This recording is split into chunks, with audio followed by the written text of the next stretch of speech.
Sound थोड़ा cooling कर दो चेक कर कमरे दी पेश कर दिया बोली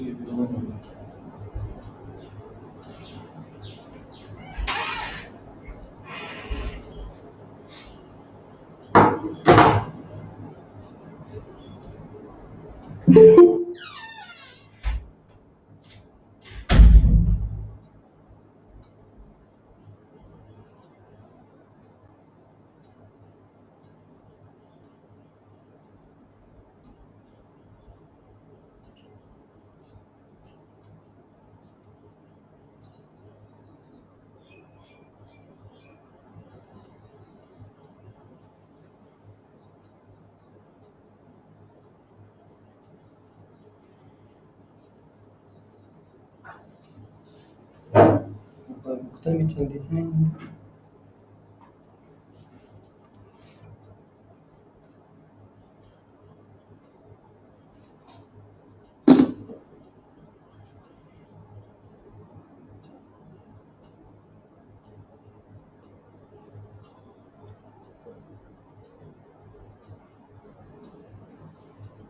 आंसर तो कोई लगाना नहीं ऐसी नहीं पहला तो आने होगा अज नहीं ऑफ है फिर ऑन करेगा होगा ठीक है उत्ते बटन हैगा तो ग्रीन वाला ठीक है आंसर कर लेगा कमरा ठंडा हो जाता है ਹੁਣ ਜਿਹੜੀ ਸਾਊਂਡ ਹੈ ਬਾਅਦ ਵਿੱਚ ਜਾਂਦੀ ਹੈ ਵਿੱਚ ਹੈ ਨਾ ਏਸੀ ਦੀ ਸਾਊਂਡ नहीं सीधे नहीं आने पक्के नहीं आने क्रीम टाइम हो गया हाँ स्टार्ट कर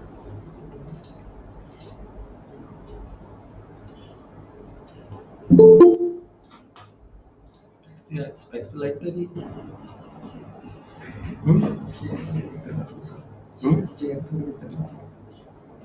ਸਤਿ ਸ਼੍ਰੀ ਅਕਾਲ ਜੀ। ਸਤਿ ਸ਼੍ਰੀ ਅਕਾਲ ਸਤਿ ਸਤਿ ਸ਼੍ਰੀ ਅਕਾਲ ਜੀ good morning sir. Good morning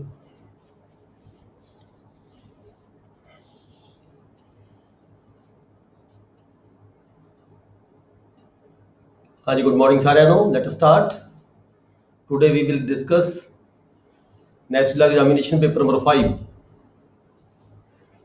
आज डिस्कस करने जा रहे हैं जी असी अपने इम्तिहान का paper number 5 Indian penal code 1860 IPC 1860 chapter number 5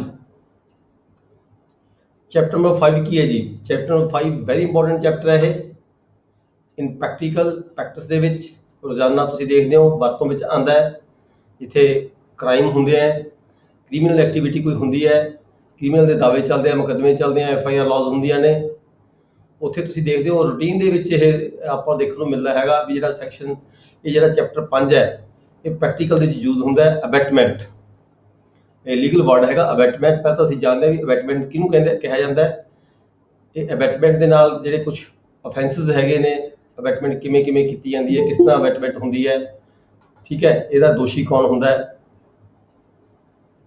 ਅਬੈਟਮੈਂਟ ਦੇ ਵਿੱਚ ਕੌਣ ਕੌਣ ਇਨਵੋਲਵ ਹੋ ਸਕਦਾ ਹੈ ਕਿਵੇਂ ਕਿਵੇਂ ਇਨਵੋਲਵ ਹੋ ਸਕਦਾ ਹੈ ਅਬੈਟਮੈਂਟ ਦੀ ਡੈਫੀਨੇਸ਼ਨ ਕੀ ਹੈਗੀ ਹੈ ਇਹ ਸਾਰਾ ਜਿਹੜਾ ਇਹ ਚੈਪਟਰ 5 ਹੈਗਾ ਇਹਦੇ ਵਿੱਚ ਅਸੀਂ ਡੀਲ ਕਰਾਂਗੇ ਸਟੱਡੀ ਕਰਾਂਗੇ ਸਭ ਤੋਂ ਪਹਿਲਾਂ ਸੈਕਸ਼ਨ 107 ਵੈਰੀ ਇੰਪੋਰਟੈਂਟ ਸੈਕਸ਼ਨ ਹੈ ਜੀ ਇਹ 107 ਇਹ ਤੁਹਾਡੇ ਐਗਜ਼ਾਮਾਂ ਦੇ ਵਿੱਚ ਆਮ ਤੌਰ ਤੇ ਆਉਣ ਦੀ ਸੰਭਾਵਨਾ ਹੁੰਦੀ ਹੈ ਪਿਛਲੇ ਪੇਪਰ ਜਿਹੜੇ ਅਸੀਂ ਕੁਐਸਚਨ ਪੇਪਰ ਦੇਖਦੇ ਹਾਂ ਤਾਂ ਬਹੁਤ ਸਾਰੇ ਪੇਪਰਾਂ ਦੇ ਵਿੱਚ ਜਿਹੜਾ ਇਹ ਸੈਕਸ਼ਨ ਹੈਗਾ ਇਹ ਜਿਹੜੇ ਚੈਪਟਰ ਦੇ ਵਿੱਚੋਂ ਜ਼ਰੂਰ ਇੱਕ ਦੋ ਕੁਐਸਚਨ ਆਉਂਦੇ ਹੁੰਦੇ ਆ ਚੈਪਟਰ ਸੈਕਸ਼ਨ 107 ਅਬੈਟਮੈਂਟ ਕੀ ਹੁੰਦੀ ਹੈ ਜੀ ਅਬੈਟਮੈਂਟ ਆਫ ਅ ਥਿੰਗ ਮੈਂ ਪਹਿਲਾਂ ਸਿੰਪਲ ਜੀ ਗੱਲ ਦੱਸਦਾ ਜਦੋਂ ਆਪਾਂ ਕਹਿੰਦੇ ਆ ਵੀ ਕੋਈ ਕਿਸੇ ਨੇ ਆਫੈਂਸ ਕਮਿਟ ਕਰਨ ਦੇ ਲਈ ਕਿਸੇ ਬੰਦੇ ਨੂੰ ਇਨਸਟੀਗੇਟ ਕਰਨਾ ਕਿਸੇ ਨੂੰ ਉਕਸਾਣਾ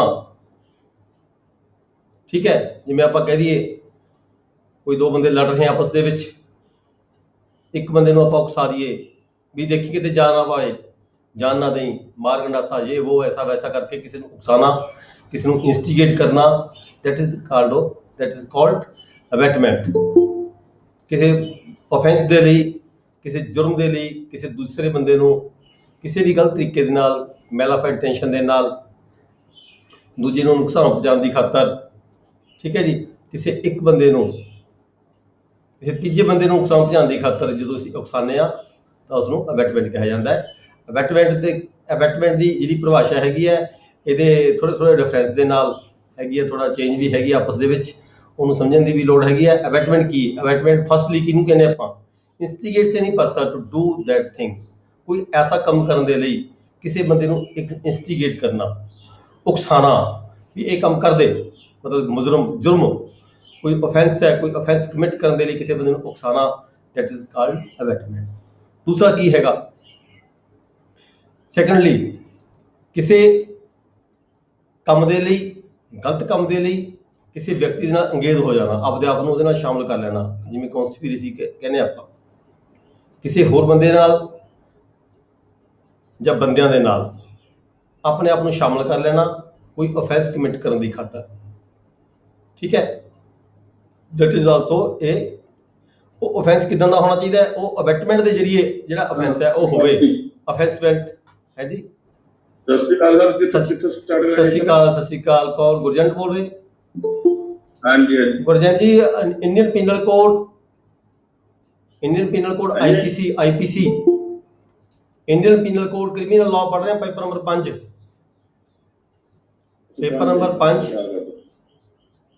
ठीक है। Paper number 5 criminal law Indian penal code 1860 section 107 chapter number 5 निकालो जी। कुछ बंदे ज्वाइन किए हैं रिसेंटली, अपनी बुक्स निकालो जी सारे। Chapter number 5 Indian penal code the chapter number 5 abetment from section 107। Joining पूरी हुई नहीं सी।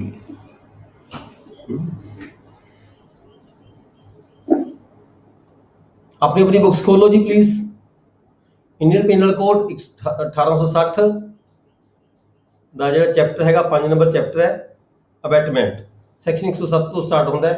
ਇਹ ਜਿਹੜੀ ਬੁੱਕ ਹੈ, ਜਿਹੜੇ ਇਹਦੇ ਸੈਕਸ਼ਨਸ ਨੇ ਇਹ ਰਨਿੰਗ ਚੱਲਦੇ ਨੇ ਰੈਗੂਲਰ, 1 ਤੋਂ ਲੈ ਕੇ ਅੱਗੇ ਤੱਕ।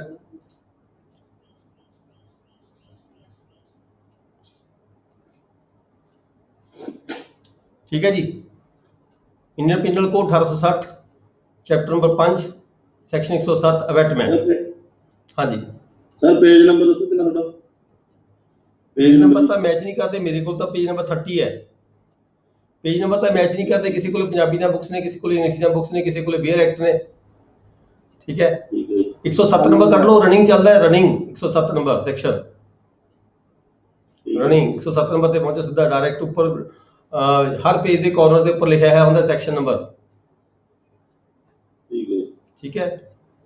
हर पेज के टॉप के ऊपर लिखा होंगे section number, page number section number 107। हाँ जी, असीं डिस्कस कर रहे थे सैक्शन 107 अबैटमेंट। अबैटमेंट की डेफिनेशन की होंगी? अबैटमेंट किस नूं कहा जाता है? ठीक है जी। अबैटमेंट फसली तौर पे अबैटमेंट बेटे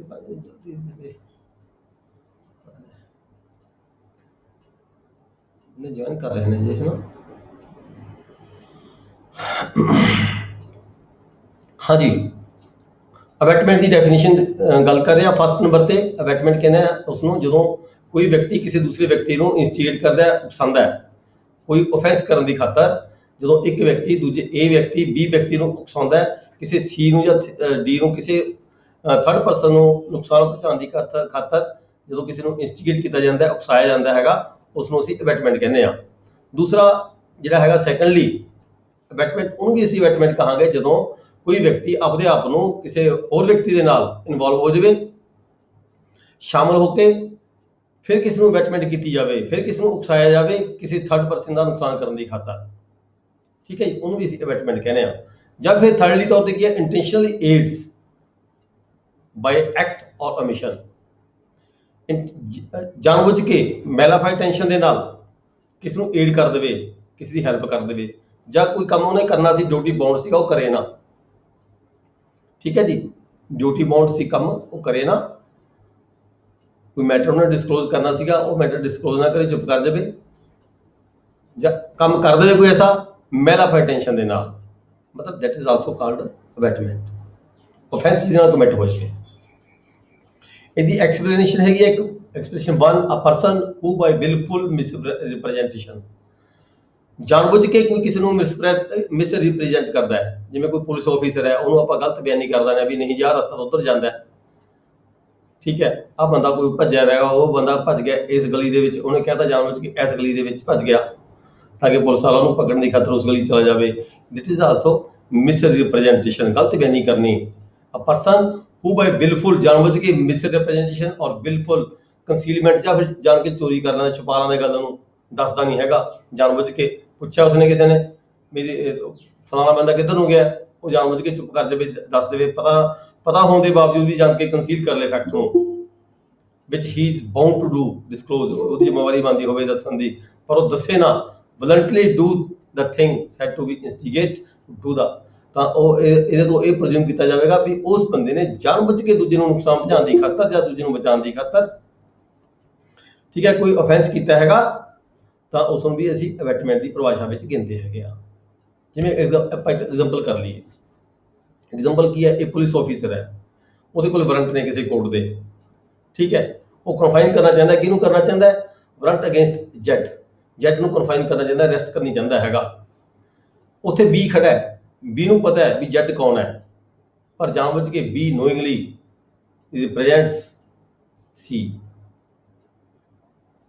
ਹੀ ਜੈਡ, ਇਹਨੂੰ ਕਹਿੰਦਾ ਪੁਲਿਸ ਆਫੀਸਰ ਨੂੰ ਕਹਿੰਦਾ, ਠੀਕ ਹੈ, ਪੁਲਿਸ ਆਫੀਸਰ ਕਹਿੰਦਾ ਵੀ ਇਹੀ ਜੈਡ ਹੈਗਾ ਉਹ ਸੀ ਹੈ, ਬੰਦੇ ਨੂੰ ਪਤਾ ਹੈ ਵੀ ਇਹਨੂੰ ਵੀ ਇਹ ਜਿਹੜਾ ਸੀ ਹੈ, ਜੈਡ ਨਹੀਂ ਹੈਗਾ, ਪਰ ਜਾਣਬੁੱਝ ਕੇ ਜਿਹੜਾ ਅਰੈਸਟ ਕਰਵਾਉਂਦਾ ਉਸ ਨੂੰ, ਸੀ ਨੂੰ, ਪੁਲਿਸ ਆਫੀਸਰ ਵੱਲੋਂ, ਠੀਕ ਹੈ। ਇੱਥੇ ਕੀ ਹੋਏਗਾ, ਇੱਥੇ he is Z, here B abets by instigation, ਇੱਥੇ ਜਿਹੜਾ ਬੀ ਹੈ, ਬੀ ਨੇ ਕੀ ਕੀਤਾ, ਉਹਨੇ ਇਨਸਟੀਗੇਸ਼ਨ ਕੀਤੀ ਹੈ, ਅਬੈਟਮੈਂਟ ਦਾ ਉਹ ਮੁਜਰਮ ਹੋਏਗਾ, ਇੱਥੇ ਜਾਣਬੁੱਝ ਕੇ ਉਹਨੇ ਜੁਰਮ ਕੀਤਾ ਹੈਗਾ, ਉਹਨੂੰ ਪਤਾ ਹੋਣ ਦੇ ਬਾਵਜੂਦ ਉਸਨੇ ਜਾਣਬੁੱਝ ਕੇ ਅਬੈਟਮੈਂਟ ਕੀਤਾ, ਮਿਸ ਰਿਪਰੈਜ਼ੈਂਟ ਕੀਤਾ, ਗਲਤ ਬਿਆਨੀ ਕੀਤੀ ਹੈ, ਇਹ ਬੀ ਨੂੰ ਉਹਨੇ ਅਰੈਸਟ ਕਰਵਾਇਆ ਹੈਗਾ, ਸੀ ਨੂੰ ਅਰੈਸਟ ਕਰਵਾਇਆ ਹੈਗਾ ਜੈਡ ਦੀ ਜਗ੍ਹਾ, ਇਸ ਨੂੰ ਵੀ ਅਸੀਂ ਅਬੈਟਮੈਂਟ ਕਹਾਂਗੇ। ਮਿਸ ਰਿਪਰੈਜ਼ੈਂਟੇਸ਼ਨ ਦੀ ਪਰਿਭਾਸ਼ਾ 'ਚ ਇਹ ਅਬੈਟਮੈਂਟ ਕਹਾਂਗੇ। ਫਿਰ ਇਹਦੀ ਐਕਸਪਲੇਨੇਸ਼ਨ 2 ਨੰਬਰ 'ਚ ਕੀ ਹੈਗਾ ਜੀ, ਹੂਐਵਰ ਪ੍ਰਾਇਰ ਟੂ ਔਰ at any time the commission of an act, ਕੋਈ ਕਮਿਸ਼ਨ, ਕੋਈ ਪਲੈਨਿੰਗ ਬਣਾ ਲਈ ਕੋਈ ਗਲਤ ਕੰਮ ਕਰਨ ਦੀ, ਕੋਈ ਸਾਜ਼ਿਸ਼ ਰਚੀ ਗਈ ਹੈਗੀ ਹੈ, ਹਾਂਜੀ, of an act does anything facilitate the commission, ਉਸ ਕਮਿਸ਼ਨ ਨੂੰ ਉਸ ਪਲੈਨਿੰਗ ਨੂੰ ਕੋਈ ਬੰਦਾ ਫੈਸਿਲਿਟੇਟ ਕਰਦਾ ਹੈਗਾ, said to be aid to do the, ਫਿਰ ਅੱਗੇ ਜਾ ਕੇ ਉਹਦੀ ਅਬੈਟਮੈਂਟ ਕੀਤੀ ਜਾਂਦੀ ਹੈ ਵੀ ਉਹ ਮਤਲਬ ਕਿ ਕਿਸੇ ਪਲੈਨਿੰਗ 'ਚ ਸ਼ਾਮਲ ਹੋ ਕੇ ਕਿਸੇ ਹੋਰ ਬੰਦੇ ਨੂੰ ਨੁਕਸਾਨ ਪਹੁੰਚਾਉਣ ਦੀ ਖਾਤਰ ਪਲੈਨਿੰਗ 'ਚ ਸ਼ਾਮਲ ਹੋ ਜਾਂਦਾ ਹੈਗਾ। ਜੇ ਪਲੈਨਿੰਗ 'ਚ ਸ਼ਾਮਲ ਹੁੰਦਾ ਬੰਦਾ ਤਦ ਵੀ ਉਹ ਜਿਹੜਾ ਹੈਗਾ ਅਬੈਟਮੈਂਟ ਦਾ ਪਰਿਭਾਸ਼ਾ ਵਿੱਚ ਗਿਣਿਆ ਜਾਏਗਾ। Said to be aid to do that thing, ਉਹਨੇ ਵੀ ਉਸ ਕਮਿਸ਼ਨ ਦੇ ਵਿੱਚ ਏਡ ਕੀਤੀ ਹੈ, ਹੈਲਪ ਕਰਕੇ ਜਿਹੜਾ ਅੱਗੇ ਆਫੈਂਸ ਕਮਿਟ ਹੋਇਆ। ਥੋੜਾ ਦੇਖੋ ਟੈਕਨੀਕਲ ਹੈਗੇ ਆ, ਥੋੜਾ ਘਬਰਾਉਣਾ ਨਹੀਂ ਹੈਗਾ, ਇਹ ਜਿਹੜਾ ਚੈਪਟਰ ਹੈਗਾ ਬਹੁਤ ਹੀ ਟੈਕਨੀਕਲ ਹੈ, ਪ੍ਰੈਕਟੀਕਲ ਦੇ ਵਿੱਚ ਯੂਜ਼ ਹੁੰਦਾ ਹੈ, ਡੇਲੀ ਯੂਜ਼ ਹੁੰਦਾ ਹੈਗਾ। ਰੋਜ਼ FIR ਤੁਸੀਂ ਦੇਖਦੇ ਹੋਵੋਗੇ, ਜਿੰਨੀਆਂ ਵੀ FIR ਹੁੰਦੀਆਂ ਨੇ ਮੈਕਸਿਮਮ FIR ਦੇ ਵਿੱਚ ਤੁਸੀਂ ਦੇਖੋਗੇ ਦਫਾ 107 ਲੱਗੀ ਹੀ ਹੁੰਦੀ ਹੈ, ਨਾਲ 107 ਹੈ ਜੀ, 302, 107, 304 ਇਹ ਸ਼ਾਮਲ ਤਾਂ ਹੀ ਕੀਤੀ ਜਾਂਦੀ ਹੈ ਜਦੋਂ ਬੰਦੇ ਕੁਝ ਇਕੱਠੇ ਹੁੰਦੇ ਨੇ, ਜਦੋਂ ਇੱਕ ਬੰਦਾ ਹੁੰਦਾ ਇੱਕ ਦੇ ਨਾਲ 4-4 ਬੰਦਿਆਂ ਨੂੰ ਇਨਵੋਲਵ ਕੀਤਾ ਜਾਂਦਾ। ਇਹਨਾਂ ਸੈਕਸ਼ਨ ਦੇ ਤਹਿਤ ਹੀ ਜਿਹੜੀ FIR ਦੇ ਵਿੱਚ ਕੋਈ ਬੰਦਿਆਂ ਦੇ ਨਾਮ ਆ ਜਾਂਦੇ ਨੇ, ਠੀਕ ਹੈ, ਉੱਥੇ ਇਹ ਸੈਕਸ਼ਨ ਜਿਹੜੀ ਲਾਗੂ ਹੁੰਦੀ ਹੈ 107। ਤੇ ਨੈਕਸਟ ਆ ਜਾਂਦਾ ਜੀ ਸੈਕਸ਼ਨ 108 ਅਬੈਟਰ ਨੂੰ ਕਿਹਨੂੰ ਕਿਹਾ ਜਾਂਦਾ ਹੈ? ਦੇਖੋ ਆਪਾਂ ਕਹਾਂਗੇ ਅਬੈਟਮੈਂਟ ਕਰਨ ਵਾਲਾ, ਜਿਹਨੇ ਅਬੈਟ ਕਮਿਟ ਕੀਤੀ, ਦੈਟ ਇਜ਼ ਅਬੈਟਰ।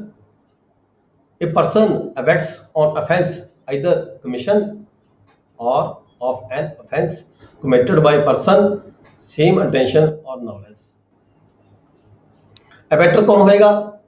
knowledge ਸੀ ਉਸ ਬੰਦੇ ਨੂੰ, ਉਹਦੀ ਪਲੈਨਿੰਗ ਸੀਗੀ ਵੀ ਕਿਸੇ ਤੀਜੇ ਬੰਦੇ ਨੂੰ offense commit ਕਰਨਾ ਹੈ, ਠੀਕ ਹੈ। ਜਦੋਂ ਉਹਦੀ ਪਲੈਨਿੰਗ ਸੀ, ਉਹਦੀ ਕਮਿਸ਼ਨ, ਉਹਦੀ ਯੋਜਨਾ ਬਣਾਈ ਗਈ ਸੀਗੀ ਤੇ ਉਹਨੇ ਮੈਲਾਫਾਈਡ ਟੈਂਸ਼ਨ ਦੇ ਨਾਲ ਕਿਸੇ ਬੰਦੇ ਨੂੰ ਇੰਸਟੀਗੇਟ ਕੀਤਾ, ਉਕਸਾਇਆ ਕਿਸੇ ਹੋਰ ਥਰਡ ਪਰਸਨ ਨੂੰ ਨੁਕਸਾਨ ਪਹੁੰਚਾਉਣ ਦੀ ਖਾਤਰ, ਤਾਂ ਜਿਹੜਾ ਬੰਦਾ ਇਹ ਪਲੈਨਿੰਗ ਬਣਾ ਰਿਹਾ ਹੈਗਾ ਜਾਂ ਇਹ ਪਰਸਨ ਹੈ ਬੀ ਨੂੰ ਇੰਸਟੀਗੇਟ ਕਰ ਰਿਹਾ ਹੈ, ਤਾਂ ਇਹਨੂੰ ਅਸੀਂ ਅਬੈਟਰ ਕਹਾਂਗੇ,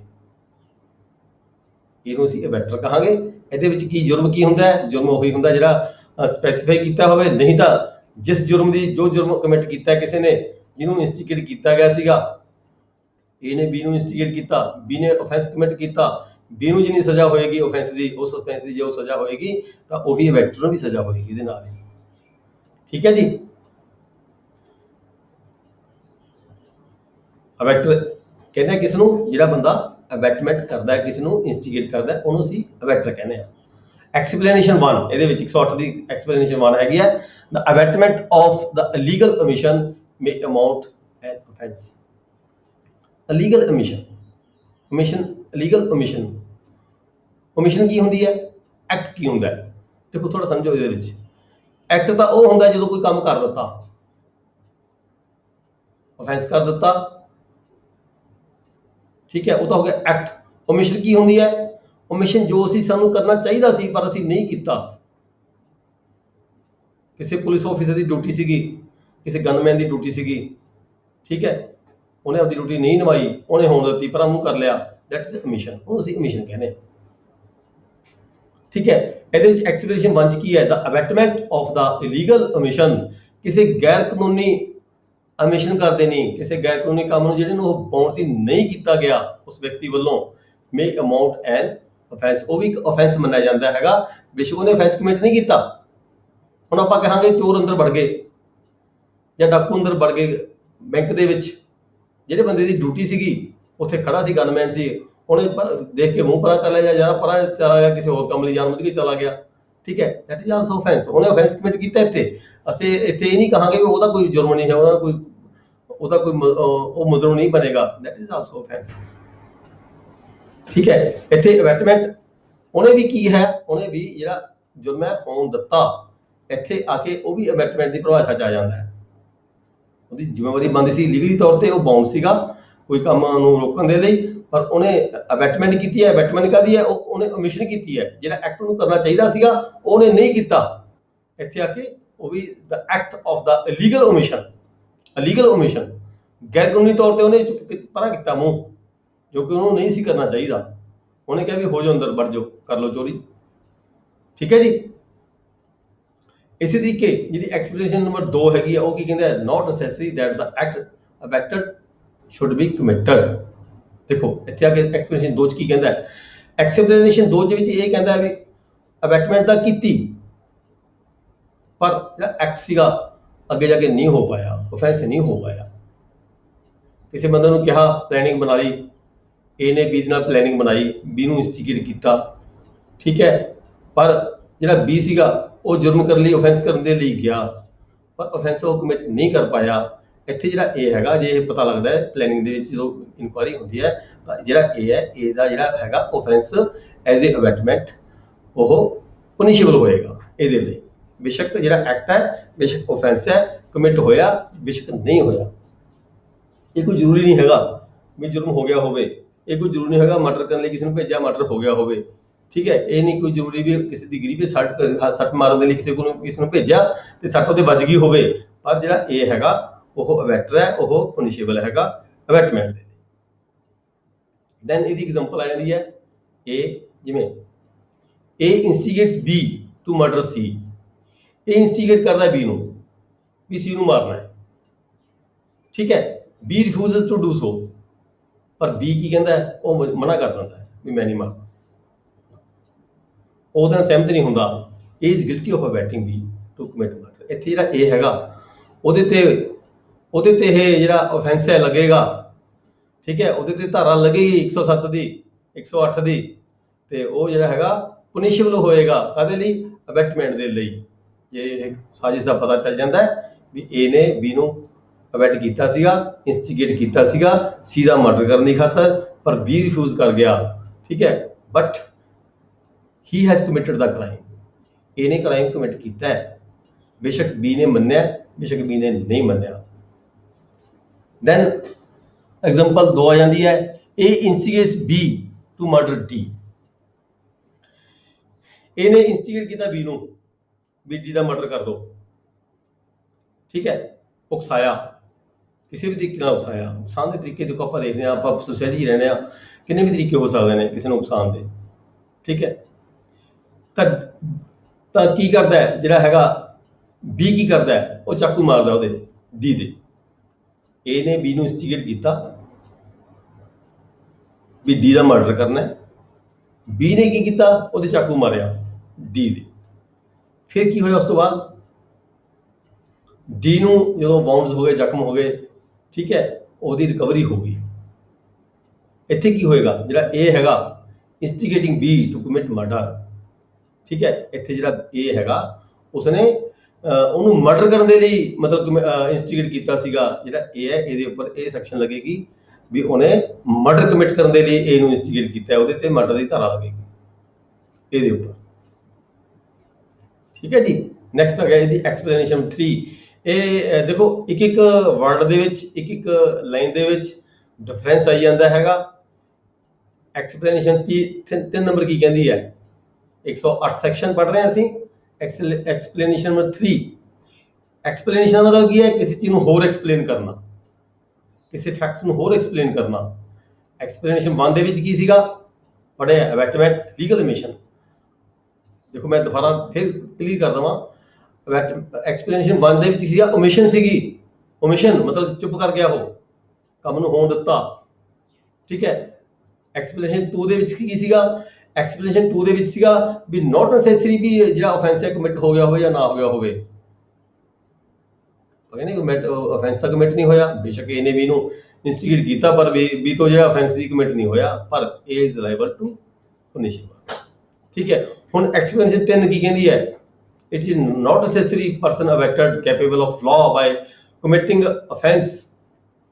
ਆਪਾਂ ਪਹਿਲਾਂ ਪੜ੍ਹ ਕੇ ਹਟੇ ਹਾਂ ਪਿੱਛੇ ਚੈਪਟਰ ਦੇ ਵਿੱਚ, ਜੇ ਕੋਈ ਵਿਅਕਤੀ, ਜੇ ਕੋਈ ਬੱਚਾ 7 ਸਾਲ ਦੀ ਉਮਰ ਤੋਂ ਘੱਟ ਦਾ ਹੋਵੇ ਜਾਂ ਲੂਨੈਟਿਕ ਹੋਵੇ, ਇਨਸੇਨ ਹੋਵੇ, ਲੂਨੈਟਿਕ ਹੋਵੇ, ਠੀਕ ਹੈ, 7 ਸਾਲ ਦੀ ਉਮਰ ਤੋਂ ਘੱਟ ਦਾ ਹੋਵੇ, ਉਹ ਜੇ ਕੋਈ ਅਫੈਂਸ ਕਮਿਟ ਕਰਦਾ ਹੈਗਾ, then he is not liable to commit the offence. ਉਹਦੇ ਤੇ ਉਹਦੀ ਕੋਈ ਲਾਇਬਿਲਿਟੀ ਨਹੀਂ ਬਣਦੀ, ਕਿਉਂਕਿ ਉਸ ਨੂੰ ਨਹੀਂ ਸੀ ਪਤਾ ਵੀ ਮੈਂ ਕੀ ਕਰ ਰਿਹਾ।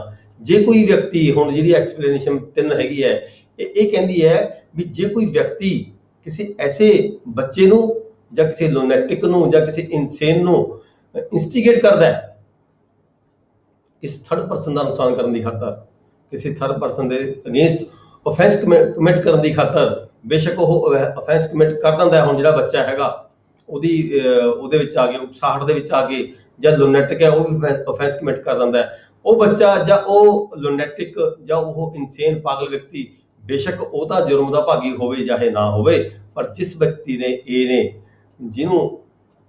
ਜਿਸਨੇ ਅਬੈਟਮੈਂਟ ਕੀਤੀ, ਜਿਹੜਾ ਅਬੈਟਰ ਹੈਗਾ, ਦੈਟ ਹੀ ਵਿਲ ਬੀ ਪਨਿਸ਼ੇਬਲ, ਉਹ ਜਿਹੜਾ ਪਨਿਸ਼ੇਬਲ ਹੋਏਗਾ ਇਸ ਸੈਕਸ਼ਨ ਦੇ ਤਹਿਤ। ਉਸਨੇ ਅਬੈਟਮੈਂਟ ਕੀਤੀ, ਬੱਚੇ ਨੂੰ ਨਹੀਂ ਸੀ ਪਤਾ, ਬੱਚੇ ਨੇ ਅਫੈਂਸ ਕਰ ਦਿੱਤਾ, ਕਿਸੇ ਨੂੰ ਜ਼ਹਿਰ ਦੇਣੀ ਸੀ ਜ਼ਹਿਰ ਦੇਤੀ, ਠੀਕ ਹੈ, ਕਿਸੇ ਚਾਕੂ ਮਾਰਨ ਲਈ ਕਹਿੰਦਾ ਉਹਨੇ ਚਾਕੂ ਮਾਰ ਦਿੱਤਾ, maybe he is not liable to commit the offence, but ਜਿਹੜੇ ਵਿਅਕਤੀ ਨੇ ਉਸ ਨੂੰ ਇੰਸਟੀਗੇਟ ਕੀਤਾ, he is punishable under this section, ਠੀਕ ਹੈ।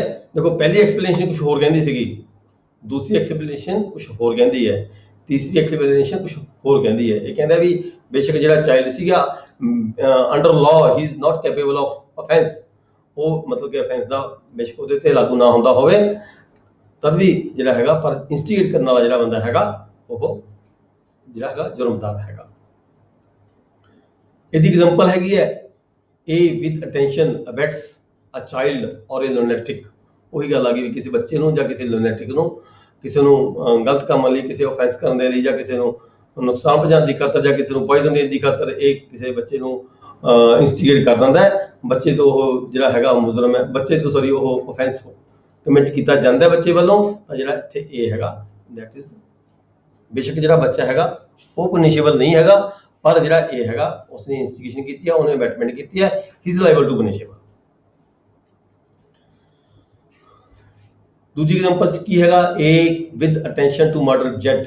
ਇਹਦੀ ਮਨਸ਼ਾ ਹੈਗੀ ਹੈ Z ਨੂੰ ਮਰਡਰ ਕਰਨ ਦੀ, ਇਹਦੀ ਮਨਸ਼ਾ ਹੈਗੀ ਹੈ, ਇਹਦੇ ਮਨ ਦੇ ਵਿੱਚ ਖਿਆਲ ਹੈਗਾ ਵੀ Z ਦਾ ਮਰਡਰ ਕਰਨਾ ਹੈ। Instigate a child under 7 years of the age, 7 ਸਾਲ ਤੋਂ ਘੱਟ ਬੱਚੇ ਨੂੰ ਮਤਲਬ ਕਿ ਉਹ ਇੰਸਟੀਗੇਟ ਕਰਦਾ ਹੈ, 7 ਸਾਲ ਦੇ ਘੱਟ ਛੋਟੀ ਉਮਰ ਦੇ ਬੱਚੇ ਤੋਂ ਮਰਡਰ ਕਰਵਾ ਦਿੰਦਾ ਹੈ, ਕਿਸੇ ਵੀ ਤਰੀਕੇ ਨਾਲ ਕਰਵਾ ਦਿੰਦਾ, ਚਾਹੇ ਉਹ ਪੋਇਜ਼ਨ ਦੇ ਕੇ ਕਰਵਾ ਦਿੰਦਾ, ਚਾਹੇ ਕਿਸੇ ਹੋਰ ਢੰਗ ਦੇ ਨਾਲ ਕਰਵਾ ਦਿੰਦਾ, ਠੀਕ ਹੈ। ਤਾਂ ਜਿਹੜਾ ਬੱਚਾ ਹੈਗਾ ਬੇਸ਼ੱਕ ਉਹ ਪਨਿਸ਼ੇਬਲ ਨਹੀਂ ਹੈਗਾ, he is not liable, but ਜਿਹੜਾ ਇੱਥੇ ਇਹ ਹੈਗਾ ਉਹ that is liable to punishment. ਫਿਰ ਅੱਗੇ ਆ ਜਾਂਦੀ ਹੈ ਐਕਸਪਲੇਨੇਸ਼ਨ ਨੰਬਰ 4। ਇਹਦੇ ਵਿੱਚ ਕੀ ਹੈ ਦੇਖੋ ਜੀ, ਅਬੈਟਮੈਂਟ ਆਫ ਸੱਚ ਐਨ ਅਬੈਟਮੈਂਟ ਇਜ਼ ਆਲਸੋ ਐਨ ਅਫੈਂਸ। ਦੇਖੋ ਕੀ ਕਹਿੰਦਾ ਇੱਥੇ, ਸਮਝਣ ਦੀ ਲੋੜ ਹੈ ਥੋੜੀ ਜੀ। A ਨੇ B ਨੂੰ ਅਬੈਟ ਕੀਤਾ, ए ने बी ਨੂੰ ਅਬੈਟ ਕੀਤਾ, ਠੀਕ ਹੈ, ਪਰ ਇਹਨੂੰ ਜੇ ਕਿਸੇ ਹੋਰ ਨੇ ਅਬੈਟ ਕੀਤਾ ਹੋਵੇ ਅੱਗੇ ਫਰਦਰ, ਇੱਥੇ ਅਬੈਟਮੈਂਟ ਟੂ ਅਬੈਟਮੈਂਟ ਦੀ ਗੱਲ ਆ ਗਈ। ਇੱਕ ਤਾਂ ਡਾਇਰੈਕਟਲੀ ਅਬੈਟਮੈਂਟ ਕਰਨੀ ਕਿਸੇ ਨੂੰ, ਡਾਇਰੈਕਟਲੀ ਤੌਰ ਤੇ ਕਿਸੇ ਨੂੰ ਉਕਸਾਣਾ, ਇੱਕ ਇਨਡਾਇਰੈਕਟਲੀ ਤੌਰ ਤੇ ਉਕਸਾਣਾ। ਏ ਨੇ ਬੀ ਨੂੰ ਅਬੈਟਮੈਂਟ ਕੀਤੀ, ਏ ਨੇ ਬੀ ਨੂੰ ਉਕਸਾਇਆ, ਬੀ ਨੇ ਜਾ ਕੇ ਸੀ ਨੂੰ ਉਕਸਾਇਆ, ਠੀਕ ਹੈ, ਮਤਲਬ ਡਾਇਰੈਕਟ ਏ ਨੇ ਸੀ ਨੂੰ ਨਹੀਂ ਉਕਸਾਇਆ। ਅਫੈਂਸ ਕਮਿਟ ਕੀਤਾ ਸੀ ਨੇ, A committed B, A abetted B, B abetted C, C has committed the offence. C ਨੂੰ ਚਾਹੇ ਪਤਾ ਸੀ ਚਾਹੇ ਨਹੀਂ ਪਤਾ ਸੀ ਵੀ ਮੈਨੂੰ ਏ ਵਿੱਚ ਇਨਵੋਲਵ ਹੈਗਾ ਜਾਂ ਨਹੀਂ ਹੈਗਾ, ਸੀ ਨੂੰ ਤਾਂ ਬੀ ਨੇ ਅਬੈਟ ਕੀਤਾ, ਠੀਕ ਹੈ, ਸੀ ਨੂੰ ਬੀ ਨੇ ਅਬੈਟ ਕੀਤਾ, ਬੀ ਨੇ ਸੀ ਨੂੰ ਇੰਸਟੀਗੇਟ ਕੀਤਾ ਵੀ ਆ ਅਫੈਂਸ ਕਮਿਟ ਕਰੋ, ਫਲਾਣ ਨੂੰ ਮਰਡਰ ਕਰਨਾ ਜਾਂ ਫਲਾਣ ਨੂੰ ਪਾਇਜ਼ਨ ਦੇਣੀ ਹੈ, ਜ਼ਹਿਰ ਦੇਣੀ ਹੈ, ਠੀਕ ਹੈ, ਪਰ ਬੀ ਨੂੰ ਕੀਤਾ ਸੀ ਕਿਸੇ ਹੋਰ ਪਰਸਨ ਨੇ, ਏ ਨੇ ਅਬੈਟ ਕੀਤਾ ਸੀਗਾ। ਹੁਣ ਏ ਨੂੰ ਚਾਹੇ ਨੌਲੇਜ ਹੈਗੀ, ਸੀ ਨੂੰ ਨੌਲੇਜ ਏ ਦੀ ਹੈਗੀ ਚਾਹੇ ਨਹੀਂ ਹੈਗੀ, ਪਰ ਸੀ ਨੇ ਅਫੈਂਸ ਕਮਿਟ ਕਰ ਦਿੱਤਾ। ਇੱਥੇ ਜਿਹੜਾ ਹੈਗਾ ਇਸ ਕੇਸ ਦੇ ਵਿੱਚ ਅਸੀਂ ਇਹ ਨਹੀਂ ਕਹਿ ਸਕਦੇ ਵੀ ਬੀ ਨੇ ਕੀਤਾ ਜੀ ਇੰਸਟੀਗੇਟ ਤਾਂ ਸੀ ਨੂੰ, A is not liable, but here A is also liable for the punishment. ਇਹ ਜਿਹੜੀ ਐਕਸਪਲੇਨੇਸ਼ਨ ਦੇਖੋ, ਲੋੜ ਦੇ ਮੁਤਾਬਕ ਹੀ ਜਿਹੜਾ ਸੈਕਸ਼ਨਸ ਹੁੰਦੇ ਨੇ ਉਹ ਬਣਦੇ ਨੇ, ਜਿਵੇਂ ਜਿਵੇਂ ਜ਼ਰੂਰਤ ਹੁੰਦੀ ਹੈ ਸੈਕਸ਼ਨਸ ਬਣਦੇ ਰਹਿੰਦੇ ਨੇ, ਉਹਦੇ ਵਿੱਚ ਹੀ ਐਕਸਪਲੇਨੇਸ਼ਨ ਬਣਦੀਆਂ ਰਹਿੰਦੀਆਂ ਨੇ। ਜੇ ਕਿਤੇ ਹੋਰ ਜ਼ਰੂਰਤ ਪੈਂਦੀ ਹੈ ਤਾਂ ਫਿਰ ਗਵਰਨਮੈਂਟ ਵੱਲੋਂ ਜਿਹੜਾ ਸੈਕਸ਼ਨ ਹੈਗਾ ਉਹਦੇ ਵਿੱਚ ਹੋਰ ਕੋਈ ਨਾ ਕੋਈ ਐਕਸਪਲੇਨੇਸ਼ਨ ਇਨਸਰਟ ਕੀਤੀ ਜਾਂਦੀ ਹੈ। ਹੁਣ ਜਿਹੜੀ ਚਾਰ ਆਪਾਂ ਉੱਪਰ ਪੜ੍ਹ ਕੇ ਹਟਿਆ 1 2 3, ਆ ਚੌਥੀ ਹੈ, ਚੌਥੀ ਐਕਸਪਲੇਨੇਸ਼ਨ ਕੁਛ ਹੋਰ ਕਹਿ ਰਹੀ ਹੈ, ਠੀਕ ਹੈ। ਇਹਦੇ 'ਚ ਇਹ ਕਹਿ ਰਿਹਾ ਵੀ ਡਾਇਰੈਕਟਲੀ ਤੌਰ ਤੇ ਨਹੀਂ ਅਬੈਟਮੈਂਟ ਕੀਤਾ, ਵਿਚਕਾਰ ਇੱਕ ਹੋਰ ਬੰਦਾ ਸੀਗਾ, ਪਿੱਛੇ ਬੈਕ ਤੇ ਕੋਈ ਹੋਰ ਸੀ, ਜਿਵੇਂ ਆਪਾਂ ਰੋਜ਼ ਦੇਖਦੇ ਹਾਂ ਵੀ ਮਰਡਰ ਕੀਤਾ ਹੋਇਆ, ਬੈਕ ਤੇ ਕੌਣ ਸੀਗਾ ਜੀ, ਮਰਡਰ ਕੀਤਾ ਕਿਹਨੇ, ਬੈਕ ਤੇ ਕੌਣ ਸੀ, ਔਰ ਉਹਦੀ ਵੀ ਬੈਕ ਤੇ ਕੌਣ ਸੀਗਾ, ਉਹਦੀ ਵੀ ਬੈਕ ਤੇ ਹੋਰ ਕੌਣ ਸੀਗਾ। ਇਹ ਉੱਥੇ ਆ ਗਿਆ ਵੀ ਜਿਹੜਾ ਮੇਨ ਬੰਦਾ ਸੀਗਾ ਜਿਹਨੇ ਕੰਮ ਸ਼ੁਰੂ ਕੀਤਾ, ਜਿੱਥੋਂ ਇੰਸਟੀਗੇਸ਼ਨ ਸਟਾਰਟ ਹੋਈ, ਠੀਕ ਹੈ, that is also punishable with the offense। ਇਹਦੀ ਐਗਜ਼ਾਮਪਲ ਕੀ ਹੈ, A instigate B to instigate C to murder Z। ਤੁਹਾਡੀ ਬੁੱਕ ਦੇ ਵਿੱਚ ਐਗਜ਼ਾਮਪਲ ਦਿੱਤੀ ਵੀ ਹੈ, A ਨੇ ਇੰਸਟੀਗੇਟ ਕੀਤਾ B ਨੂੰ, B ਨੇ ਇੰਸਟੀਗੇਟ ਕੀਤਾ C ਨੂੰ, ਕਾਹਦੇ ਲਈ, to commit murder of Z, ਵੀ Z ਦਾ ਮਰਡਰ ਕਰਨਾ ਹੈਗਾ, ਠੀਕ ਹੈ। C commits the murder, here A and B both are liable to the offense for the abetment। फिर आगे चलिए एक्सप्लेनेशन 5, ठीक है। It is not necessary that the abettor should consult with the person who commits, जिवें मैं ਤੁਹਾਨੂੰ ਪਹਿਲਾਂ ਥੋੜਾ ਜਿਹਾ ਦੱਸ ਚੁੱਕਿਆ ਵੀ ਕੋਈ ਜ਼ਰੂਰੀ ਨਹੀਂ ਹੈਗਾ ਵੀ ਜਿਹਨੇ offense commit ਕੀਤਾ ਹੈ, it is not necessary that the abetter should consult with the person who commits the offense।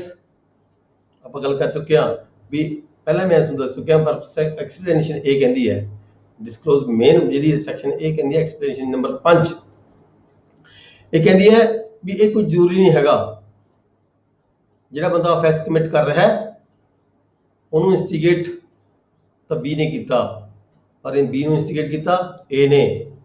ਇਹ ਕਹਿੰਦੇ ਕੋਈ ਜ਼ਰੂਰੀ ਨਹੀਂ ਵੀ A ਤੇ C ਦੀ ਡਾਇਰੈਕਟ ਗੱਲ ਹੋਈ ਹੋਵੇ ਜਾਂ ਨਾ ਹੋਈ ਹੋਵੇ, ਇਹ ਕੋਈ ਮੇਨਾ ਨਹੀਂ ਰੱਖਦੀ A ਤੇ C ਦੀ। ਜੇ ਕੱਲ ਨੂੰ A ਕਹੇ ਇਸ ਗੱਲ ਦਾ ਡਿਫੈਂਸ ਲਵੇ ਵੀ ਮੈਂ ਤਾਂ C ਨੂੰ ਕਹੀ ਨਹੀਂ offense commit ਕਰਨ ਦੇ ਲਈ, ਮੈਂ ਤਾਂ B ਨੂੰ ਕਿਹਾ ਸੀਗਾ, ਠੀਕ ਹੈ।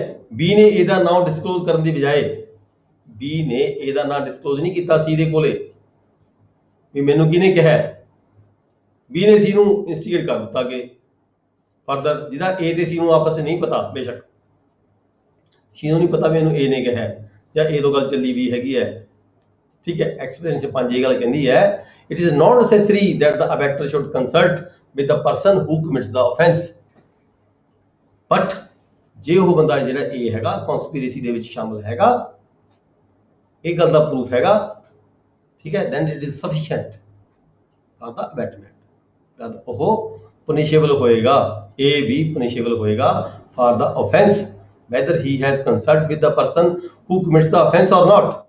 ਬੇਸ਼ੱਕ ਉਸਨੇ ਜਿਸ ਬੰਦੇ ਨੇ offense commit ਕੀਤਾ, ਤੀਜੇ ਬੰਦੇ ਨੇ offense commit ਕੀਤਾ ਜਿਹਨੂੰ ਉਸਨੇ ਕਿਹਾ ਵੀ ਨਹੀਂ ਸੀਗਾ, ਉਹਦੀ ਜਾਣਕਾਰੀ ਵੀ ਉਹਨੂੰ ਬੇਸ਼ੱਕ ਨਹੀਂ ਸੀਗੀ, ਪਰ ਸਾਜ਼ਿਸ਼ ਦੇ ਵਿੱਚ ਉਹ B ਦੇ ਥਰੂ ਹੋ ਕੇ ਸਾਜ਼ਿਸ਼ ਦੇ ਵਿੱਚ ਇਨਵੋਲਵ ਹੋ ਗਿਆ, ਠੀਕ ਹੈ। ਇੱਥੇ ਆ ਕੇ ਇਸ ਐਕਸਪਲੇਨੇਸ਼ਨ ਦੇ ਵਿੱਚ ਕੀ ਹੈਗਾ, ਜਿਹੜਾ A ਹੈ ਉਹ ਜਿਹੜਾ ਪਨਿਸ਼ੇਬਲ ਹੈਗਾ ਅਬੈਟਮੈਂਟ ਦੇ ਲਈ,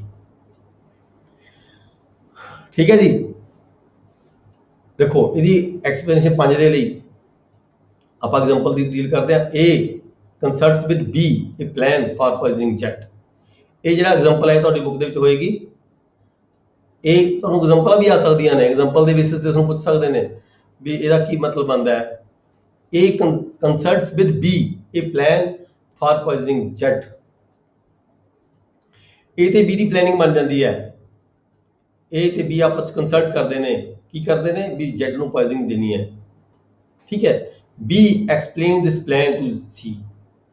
ਇਹੀ ਪਲਾਨ ਜਿਹੜੀ A ਤੇ B ਦੇ ਵਿਚਕਾਰ ਹੋਈ ਹੁੰਦੀ ਹੈ, ਫਿਰ B ਹੈ ਜਿਹੜਾ ਉਹ C ਦੇ ਨਾਲ ਗੱਲ ਕਰਦਾ ਹੈ, C ਨੂੰ ਸਮਝਾਉਂਦਾ ਹੈਗਾ, ਪਲਾਨ ਬਣਾਉਂਦਾ ਹੈ, ਯੋਜਨਾ ਬਣਾਉਂਦਾ ਉਹਦੇ ਨਾਲ।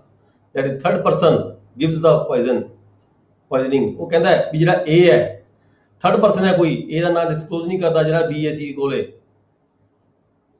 A ਤੇ B ਦੀ ਪਲੈਨਿੰਗ ਹੋਈ, ਦੇਖੋ ਥੋੜਾ ਸਮਝਣ ਦੀ ਲੋੜ ਹੈਗੀ ਹੈ। ਕੁਐਸਚਨ ਆ ਜਾਂਦਾ ਕਈ ਵਾਰੀ ਇਸੇ ਕੁਐਸਚਨ ਤੇ, ਇਸ ਐਗਜ਼ਾਮਪਲ ਤੇ ਵੀ ਕੁਐਸਚਨ ਆ ਜਾਂਦਾ ਹੈ। A ਤੇ B ਨੇ ਕਿਹਾ ਮੈਂ ਪੋਇਜ਼ਨਿੰਗ ਦਊਂਗਾ, A ਨੇ B ਨੂੰ ਕਿਹਾ ਮੈਂ ਪੋਇਜ਼ਨਿੰਗ ਦਊਂਗਾ, ਮੈਂ ਐਡਮਿਨਿਸਟਰ ਕਰੂੰਗਾ ਉਸਨੂੰ, ਜਿਹੜੀ ਪੋਇਜ਼ਨ ਹੈ ਜੈਟ ਨੂੰ ਦੇਣ ਦੇ ਲਈ, ਮਾਰਨ ਦੇ ਲਈ ਪੋਇਜ਼ਨ ਮੈਂ ਦੇਵਾਂਗਾ, ਤੂੰ ਇੰਤਜ਼ਾਮ ਕਰ ਪੋਇਜ਼ਨ ਦਾ। ਪਲੈਨਿੰਗ ਬਣਾ ਲੈਂਦੇ ਨੇ A ਤੇ B C ਕੋਲੇ ਜਾਂਦਾ ਹੈ। B ਆਪਦੀ ਪਲੈਨਿੰਗ ਦੱਸਦਾ, ਯਾਰ ਅਸੀਂ ਨਾ ਫਲਾਣੇ ਬੰਦੇ ਦਾ ਮਰਡਰ ਕਰਨਾ ਹੈਗਾ, ਸਾਨੂੰ ਜਿਹੜੀ ਹੈਗੀ ਆ ਪੋਇਜ਼ਨ ਦੀ ਜ਼ਰੂਰਤ ਹੈਗੀ ਹੈ। ਪਰ ਇੱਥੇ C ਨੂੰ ਉਹ B ਦਾ ਨਾਂ ਡਿਸਕਲੋਜ਼ ਨਹੀਂ ਕਰਦਾ, ਨਾ A ਦਾ, ਸੌਰੀ A ਦਾ ਨਾਂ ਡਿਸਕਲੋਜ਼ ਨਹੀਂ ਕਰਦਾ। ਉਹ ਥਰਡ ਪਰਸਨ ਕਹਿੰਦਾ ਹੈ, ਥਰਡ ਪਰਸਨ ਮੇ ਵੀ ABC ਦੀ ਕੋਈ ਵੀ ਹੋ ਸਕਦਾ ਹੈ। ਉਹਦਾ ਨਾਂ ਡਿਸਕਲੋਜ਼ ਨਹੀਂ ਕਰਦਾ, ਨਾ ਦੱਸਦਾ ਵੀ ਇਹ ਬੰਦੇ ਦੇ ਨਾਲ ਮੇਰੀ ਗੱਲਬਾਤ ਹੋਈ ਹੈ, ਪਰ ਉਹ ਕਹਿੰਦਾ ਵੀ ਕਿਸੇ ਤੀਜੇ ਬੰਦੇ ਨੇ ਜਿਹੜੀ ਪੋਇਜ਼ਨ ਦੇਣੀ ਹੈ, ਮੈਨੂੰ ਪੋਇਜ਼ਨ ਚਾਹੀਦੀ ਹੈ। ਜਿਹੜਾ C ਹੈ ਉਹਦੀ ਗੱਲ ਨਾਲ ਸਹਿਮਤ ਹੋ ਕੇ that is third person give the poison, ਠੀਕ ਹੈ। C agree to procure the poison। ਜਿਹੜਾ C ਹੈ ਉਹ ਪੋਇਜ਼ਨ ਤਿਆਰ ਕਰਨ ਦੇ ਲਈ ਸਹਿਮਤ ਹੋ ਜਾਂਦਾ ਹੈ ਤੇ B ਨੂੰ ਉਹ ਪੋਇਜ਼ਨ ਦੇ ਦਿੰਦਾ ਹੈ। B ਜਾ ਕੇ A ਨੂੰ ਪੋਇਜ਼ਨ ਦੇ ਦਿੰਦਾ ਹੈ, ਠੀਕ ਹੈ। A ਜਾ ਕੇ ਜਿਹੜਾ ਹੈਗਾ ਜੈਡ ਨੂੰ ਪੋਇਜ਼ਨ ਦੇ ਦਿੰਦਾ, ਜੈਡ ਦਾ ਮਰਡਰ ਹੋ ਜਾਂਦਾ ਹੈ, ਡੈਥ ਹੋ ਜਾਂਦੀ ਹੈ। ਇੱਥੇ ਆ ਕੇ ਮਤਲਬ ਇਹ ਨਹੀਂ ਕਹਿ ਸਕਦੇ, C ਕਿਸੇ ਗੱਲ ਦਾ ਡਿਫੈਂਸ ਨਹੀਂ ਲੈ ਸਕਦਾ।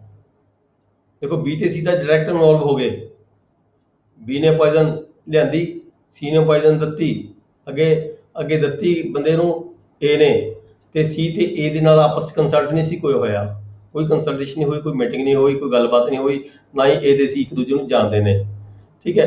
ਇੱਥੇ ਜਿਹੜਾ A ਹੈਗਾ that is he is also punishable with the offense, ਜੋ ਵੀ offense commit ਹੋਇਆ punishable with the murder, ਠੀਕ ਹੈ। ਫਾਰ ਦਾ ਇਸ ਸੈਕਸ਼ਨ ਦੇ ਰਾਹੀਂ 108 ਦੇ ਰਾਹੀਂ ਅਬੈਟਮੈਂਟ ਦੇ ਰਾਹੀਂ ਜਿਹੜਾ A ਹੈ ਇੱਥੇ ਮੁਜਰਮ ਹੈਗਾ, ਠੀਕ ਹੈ ਜੀ। ਅੱਗੇ ਐਗਜ਼ਾਮਪਲ ਇੱਕ ਹੋਰ ਹੈਗੀ ਹੈ, ਇੱਕ ਐਗਜ਼ਾਮਪਲ ਦਿੱਤੀ ਇਹਦੇ ਵਿੱਚ। ਦੈਨ ਅਸੀਂ ਪੜਾਂਗੇ section 108A abetment in India, offense outside in India। A ਕਿਸੇ ਨੂੰ ਅਬੈਟਮੈਂਟ ਕਰਦਾ ਹੈ, ਉਕਸਾਉਂਦਾ ਹੈ। ਬੰਦਾ ਬੈਠਾ ਫੋਰਨ ਦੇ ਵਿੱਚ, ਕਿਸੇ ਹੋਰ ਕੰਟਰੀ 'ਚ ਬੈਠਾ, ਕਿਸੇ ਹੋਰ ਜਗ੍ਹਾ ਤੇ ਬੈਠਾ ਹੈ ਕਿਸੇ ਦਾ ਮਰਡਰ ਕਰਨ ਦੇ ਲਈ, ਠੀਕ ਹੈ। ਉਹ ਉੱਥੇ offense commit ਕਰ ਦਿੰਦਾ ਹੈ। ਇੱਥੇ ਕੀ ਹੋਏਗਾ, ਮੰਨ ਲਓ ਕੋਈ ਬੰਦਾ ਬੈਠਾ ਸੀ, ਇਹ ਬੰਦਾ B ਨੂੰ ਉਹਨੇ ਇੰਸਟੀਗੇਟ ਕੀਤਾ, ਗੋਆ ਦੇ ਵਿੱਚ ਉਸਨੇ ਕੋਈ offense commit ਕਰ ਦਿੱਤਾ। ਇੱਥੇ ਕੀ ਹੈਗਾ, ਜਿਹੜਾ A ਹੈਗਾ he is punishable for the abetment under this act section 108A। ਮਤਲਬ ਇਹ ਨਹੀਂ ਕਹਿ ਸਕਦੇ ਵੀ ਮੈਂ ਤਾਂ ਉੱਥੇ ਬੈਠਾ ਸੀ ਇੰਡੀਆ ਦੇ ਵਿੱਚ, offense commit ਹੋਇਆ ਫੋਰਨ ਦੇ ਵਿੱਚ, ਮੇਰਾ ਕੀ ਰੋਲ ਇਹਦੇ ਵਿੱਚ ਨਹੀਂ। ਪਰ ਜਦੋਂ ਸਾਜ਼ਿਸ਼ ਜਿਹੜੀ ਕਮਿਟਮੈਂਟ ਹੈਗੀ ਹੈ, ਜੇ ਉਹ ਸਾਰਾ ਕੁਝ ਪ੍ਰੂਵ ਹੋ ਜਾਂਦਾ ਹੈ ਵੀ ਇਹ ਜਿਹੜਾ B ਨੇ offense commit ਕੀਤਾ ਹੈ, ਬੇਸ਼ੱਕ ਉਹ B ਫੋਰਨ ਕੰਟਰੀ 'ਚ ਬੈਠਾ ਸੀਗਾ, ਵੀ B ਨੇ ਜੇ ਕੋਈ offense commit ਕੀਤਾ ਹੈਗਾ ਤਾਂ ਉਹ A ਦੇ ਰੈਫਰੈਂਸ ਕੀਤਾ ਹੈ, A ਦੀ ਪਲੈਨਿੰਗ ਦੇ ਨਾਲ ਕੀਤਾ ਹੈ, A ਨੇ ਉਸਨੂੰ ਇੰਸਟੀਗੇਟ ਕੀਤਾ ਹੈ, A ਨੇ ਉਕਸਾਇਆ ਹੈਗਾ, ਤਾਂ A ਜਿਹੜਾ ਹੈਗਾ he is also punishable। B ਤਾਂ punishable ਹੈਗਾ, ਠੀਕ ਹੈ। A is also punishable for the offense committed by the B। then section ਆ ਜਾਂਦਾ 109। 109 ਸੈਕਸ਼ਨ 'ਚ ਕੀ ਹੈ ਜੀ, punishment of abetment, no express provision for the punishment। ਇਹ ਸਿੰਪਲ ਜੀ ਗੱਲ ਕਹੀ ਗਈ ਹੈ ਵੀ ਜੇ ਕਿਤੇ ਅਬੈਟਮੈਂਟ ਦੀ ਪਨਿਸ਼ਮੈਂਟ ਕੀ ਹੈ ਲਾਅ ਦੇ ਵਿੱਚ ਪ੍ਰੋਵਾਈਡ ਕੀਤੀ ਗਈ ਹੋਵੇ, ਫਿਰ ਤਾਂ ਉਹਦੇ ਮੁਤਾਬਕ ਪਨਿਸ਼ਮੈਂਟ ਹੋਏਗੀ ਅਬੈਟਮੈਂਟ ਕਰਨ ਵਾਲੇ ਬੰਦੇ, ਨਹੀਂ ਤਾਂ ਕੀ ਹੈ, ਸਿੰਪਲ ਜੀ ਗੱਲ ਕਹੀ ਹੈ ਇਹਦੇ ਵਿੱਚ ਸੈਕਸ਼ਨ 109 ਦੇ ਵਿੱਚ ਵੀ ਜੋ ਸਜ਼ਾ ਉਸ ਅਫੈਂਸ ਦੀ ਹੁੰਦੀ ਹੈ, ਜੋ ਸਜ਼ਾ ਕਿਸੇ ਵੀ ਅਫੈਂਸ ਦੀ ਹੁੰਦੀ ਹੈ, ਮਰਡਰ ਹੋਇਆ ਹੈ, ਰੋਬਰੀ ਹੋਈ ਹੈ, ਡਕੈਤੀ ਹੋਈ ਹੈ, ਡਕੈਤੀ ਹੋਈ ਹੈ, ਇੰਜਰੀ ਹੋਈ ਹੈ, ਗ੍ਰੀਵਸ ਇੰਜਰੀ ਹੋਈ ਹੈ, ਜੋ ਸਜ਼ਾ offense ਦੀ ਹੁੰਦੀ ਹੈ ਉਹੀ ਸਜ਼ਾ ਅਬੈਟਰ ਨੂੰ ਵੀ ਹੋਏਗੀ। ਅਬੈਟਮੈਂਟ ਕਰਨ ਵਾਲੇ ਨੂੰ ਸੇਮ ਸਜ਼ਾ ਹੋਏਗੀ। ਪਰ ਜੇ ਕਿਤੇ ਲਾਅ ਦੇ ਵਿੱਚ ਕਹਿੰਦੇ ਸਪਸ਼ਟ ਸਪੈਸੀਫਾਈ ਕੀਤਾ ਹੋਇਆ ਹੈਗਾ ਵੀ ਕਿਸ ਜੁਰਮ ਦੀ ਸਜ਼ਾ ਅਬੈਟਰ ਨੂੰ ਕੀ ਹੋਣੀ ਚਾਹੀਦੀ ਹੈ, ਫਿਰ ਤਾਂ ਗੱਲ ਵੱਖਰੀ ਹੈ। Otherwise the punishable will be the same if the offense has been committed। ਜੋ offense ਦੀ ਸਜ਼ਾ ਹੋਏਗੀ ਉਹੀ ਸਜ਼ਾ ਜੋ offense commit ਕਰਨ ਵਾਲੇ ਨੂੰ ਹੋਏਗੀ, ਉਹੀ ਸਜ਼ਾ ਅਬੈਟਮੈਂਟ ਕਰਨ ਵਾਲੇ ਨੂੰ ਹੋਏਗੀ।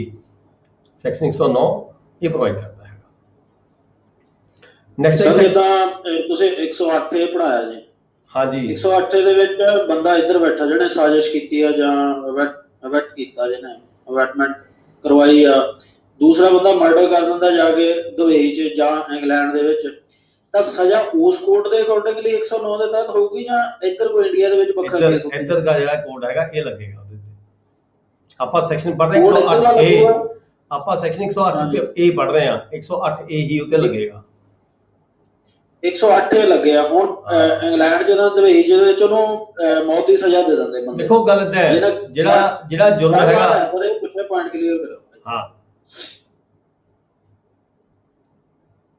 ਹਾਂਜੀ ਹੈਲੋ, ਮੈਂ ਕਿ ਇਹ ਪੁਆਇੰਟ ਕਲੀਅਰ ਕਰਿਓ ਵੀ ਸਜ਼ਾ ਉਸ ਦੇ ਮੁਤਾਬਕ ਹੋਊਗੀ ਕਿ ਇੰਡੀਆ 'ਚ? ਜਿਹੜੀ ਪ੍ਰੋਸੀਕਿਊਸ਼ਨ ਹੋਣੀ ਹੈ ਉਹ ਇੰਡੀਅਨ ਪੀਨਲ ਕੋਡ ਦੇ ਮੁਤਾਬਕ ਇੰਡੀਆ ਵਿੱਚ ਹੋਣੀ ਹੈ।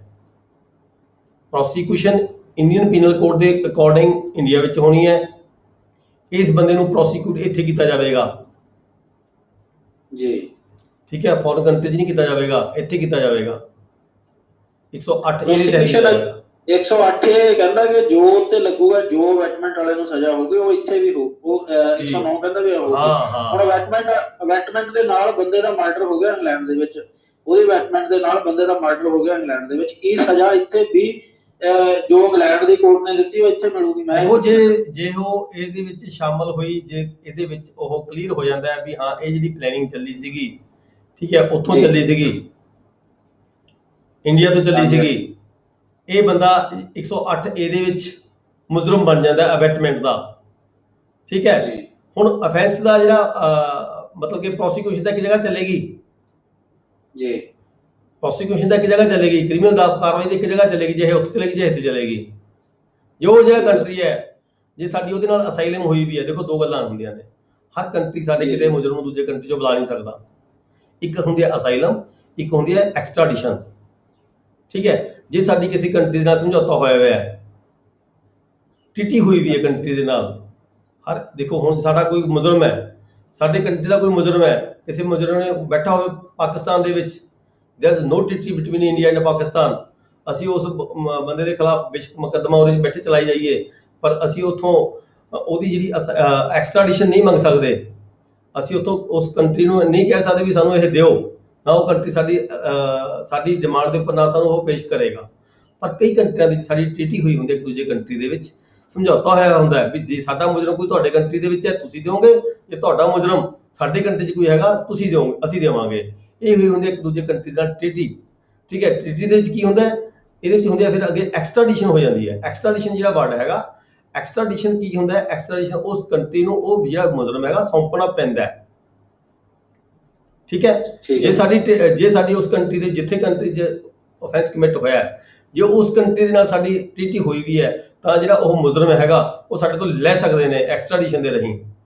ਐਕਸਟ੍ਰਾਡੀਸ਼ਨ ਦੇ ਰਾਹੀਂ ਇੱਕ ਵਰਡ ਇਹਦੇ ਨਾਲ ਹੀ ਅਸਾਈਲਮ ਹੁੰਦਾ ਹੈ, ਇੱਕ ਵਰਡ ਇਹਦੇ ਨਾਲ ਹੀ ਅਸਾਈਲਮ ਹੁੰਦਾ ਹੈ। ਉਹ ਵੀ ਮੈਂ ਕਲੀਅਰ ਕਰ ਦਵਾਂ, ਤੁਹਾਨੂੰ ਅੱਗੇ ਜਾ ਕੇ ਫਿਰ ਲੋੜ ਪਏਗੀ। ਅਸਾਈਲਮ ਕੀ ਹੁੰਦਾ ਹੈ? ਅਸਾਈਲਮ ਹੁੰਦਾ ਪਨਾਹ ਦੇਣੀ,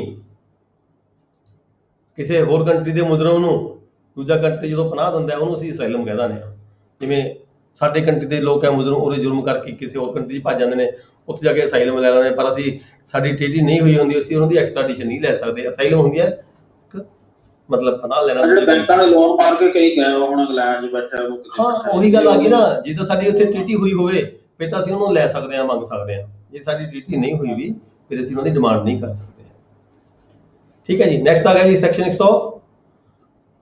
ਇੱਕ ਮਿੰਟ ਜੀ, ਹਾਂਜੀ ਜੇ ਮੰਨ ਲਓ 108 ਦੇ ਬਾਟੇ ਦਾ ਮੀਨਿੰਗ ਆਫ ਅਵੈਟਰ ਆ ਜਾਂਦਾ ਜੀ, ਤਾਂ ਆਪਾਂ ਨੂੰ ਜਿਹੜੀ ਆਧਾਰ ਨੇ ਦੇਣੇ ਪੈਣਗੇ। ਕਿਵੇਂ ਆ ਜਾਂਦਾ ਹੈ? ਜੇ ਆਪਾਂ ਨੂੰ ਅਵੈਟਰ ਦਾ ਮੀਨਿੰਗ ਆ ਜਾਂਦਾ ਜੀ, ਮੀਨਿੰਗ ਆਫ ਅਵੈਟਰ, ਤੁਹਾਨੂੰ ਇੰਨਾ ਲੰਮਾ ਚੌੜਾ ਨਹੀਂ ਆਉਂਦਾ, मीनिंग ऑफ द वैक्टर नहीं आंदा थोड़ा जिवें 1 2 3 4 5 एक्सप्लेनेशन ਦਿੱਤੀਆਂ ਹੋਈਆਂ ਨੇ ਇਸ ਸੈਕਸ਼ਨ 108 ਦੀਆਂ ठीक है किसी एक एक्सप्लेनेशन ਦੀ ਤੁਹਾਨੂੰ ਐਗਜ਼ਾਮਪਲ ਪਾ ਕੇ ਕੁਐਸਚਨ ਪਾ ਕੇ ਪੁੱਛ ਲੈਂਦਾ ਹੈ ਵੀ ਕਿਹੜੇ ਸੈਕਸ਼ਨ ਚ ਆਂਦਾ ਹੈ ਫਿਰ ਤੁਸੀਂ ਉਹੀ ਐਕਸਪਲੇਨੇਸ਼ਨ ਚੁੱਕਣੀ ਹੈ ਮਤਲਬ ਇੱਥੇ ਤੁਹਾਨੂੰ ਕੁਐਸਚਨ ਇਦਾਂ ਦਾ ਆ ਜਾਂਦਾ ਹੈ ਵੀ ਇੱਕ ਬੰਦੇ ਨੇ A ਨੇ B ਨੂੰ ਇਨਸਟੀਗੇਟ ਕੀਤਾ B ਨੇ C ਨੂੰ ਇਨਸਟੀਗੇਟ ਕੀਤਾ ठीक है C ने कहा जा के ऑफेंस कमिट ਕੀਤਾ ਇਹ ਕਿਹੜੀ ਹੋ ਜਾਏਗਾ ਕੀ ਉਹ ਮਤਲਬ ਬਣੇਗਾ ਇਹ ਜਾਂ ਨਹੀਂ ਬਣੇਗਾ ਇੱਥੇ ਫਿਰ ਤੁਸੀਂ ਸਿੱਧਾ ਸੈਕਸ਼ਨ 108 ਲਿਖ ਕੇ 108 ਦੀ ਜਿਹੜੀ ਐਕਸਪਲੇਨੇਸ਼ਨ ਹੈ ਤੁਸੀਂ ਉਹ direct ਲਿਖੋਗੇ 4 the question related with explanation number 4 ਤੁਹਾਨੂੰ ਇੱਥੇ ਸਾਰੀ ਦੇਣ ਦੀ ਲੋੜ ਨਹੀਂ ਪੈਂਦੀ ਠੀਕ ਹੈ ਐਦਾਂ ਹੀ ਜੇ ਪਾਰਟਿਕੂਲਰ ਕਿਸੇ ਐਕਸਪਲੇਨੇਸ਼ਨ ਦੇ ਅਕਾਊਂਟਿੰਗ ਕੁਐਸਚਨ ਆਉਂਦਾ ਤੁਸੀਂ ਇਕੱਲੀ ਉਹੀ ਐਕਸਪਲੇਨੇਸ਼ਨ ਦਾ ਨਾਮ ਦਿਓਗੇ ਜਿਵੇਂ ਐਕਸਪਲੇਨੇਸ਼ਨ 1 ਚ ਕੀ ਸੀਗਾ ਐਕਸਪਲੇਨੇਸ਼ਨ 1 ਦੇ ਵਿੱਚ ਸੀਗਾ ਇਲੀਗਲ ਓਮਿਸ਼ਨ ਜ਼ਿੰਮੇਵਾਰੀ ਬੰਦੀ ਸੀ ਪਰ ਉਹਨੇ ਓਮਿਸ਼ਨ ਕੀਤਾ ਓਮਿਟ ਕੀਤਾ ਉਹਦਾ ਕੰਮ ਉਹਨੇ ਆਪਦਾ ਐਕਟ ਨਹੀਂ ਨਿਭਾਇਆ ਉਹਨੇ ਓਮਿਟ ਕੀਤਾ ਓਮਿਸ਼ਨ ਕੀਤੀ ਹੈ ਓਮਿਸ਼ਨ ਜਾਣਬੁੱਝ ਕੇ ਕਿਸੇ ਗੱਲ ਨੂੰ ਹੋਣ ਦੇਣਾ ਮਤਲਬ ਓਮਿਸ਼ਨ ਠੀਕ ਹੈ ਤੁਹਾਨੂੰ ਐਗਜ਼ਾਮਪਲ ਆ ਜਾਂਦੀ ਹੈ ਕੁਐਸਚਨ ਇਦਾਂ ਦਾ ਪੈ ਜਾਂਦਾ ਵੀ ਕਿਸੇ ਬੈਂਕ ਦੇ ਕਿਸੇ ਉਹਦੀ ਡਿਊਟੀ ਸੀਗੀ ਗਨਮੈਨ ਦੀ ਬੈਂਕ ਦੇ ਮੂਹਰੇ ਉਹਦੀ ਡਿਊਟੀ ਸੀਗੀ ਪਰ ਉਹ ਜਦੋਂ ਉਹਦੇ ਵਿੱਚ ਐਂਟਰ ਕਰਨ ਲੱਗੇ ਕੁਝ ਬੰਦੇ ਡਕੈਤੀ ਕਰਨ ਦੀ ਖਾਤਰ ਜਿਹੜਾ ਗਨਮੈਨ ਸੀਗਾ ਉਹ ਉਰਾ ਪਰਾਂ ਹੋ ਗਿਆ ਜਾਣ ਕੇ ਉਹਨੇ ਮੂੰਹ ਪਰਾਂ ਫੇਰ ਕਰ ਲਿਆ ਤਾਂ ਉਹਦੇ ਤੇ ਕਿਹੜਾ ਜੁਰਮ ਲੱਗੇਗਾ ਠੀਕ ਹੈ ਤਾਂ ਤੁਸੀਂ ਜਿਹੜੀ ਹੈਗੀ ਹੈ 108 ਦੀ ਜਿਹੜੀ ਐਕਸਪਲੇਨੇਸ਼ਨ 1 ਦਾ ਪਾਰਟ ਦੇਣਾ ਹੈਗਾ ਇਸੇ ਤਰ੍ਹਾਂ ਹੀ ਫਿਰ ਜਿਹੜੀ B ਹੈਗੀ ਹੈ ਐਕਸਪਲੇਨੇਸ਼ਨ 2 ਹੈਗੀ ਹੈ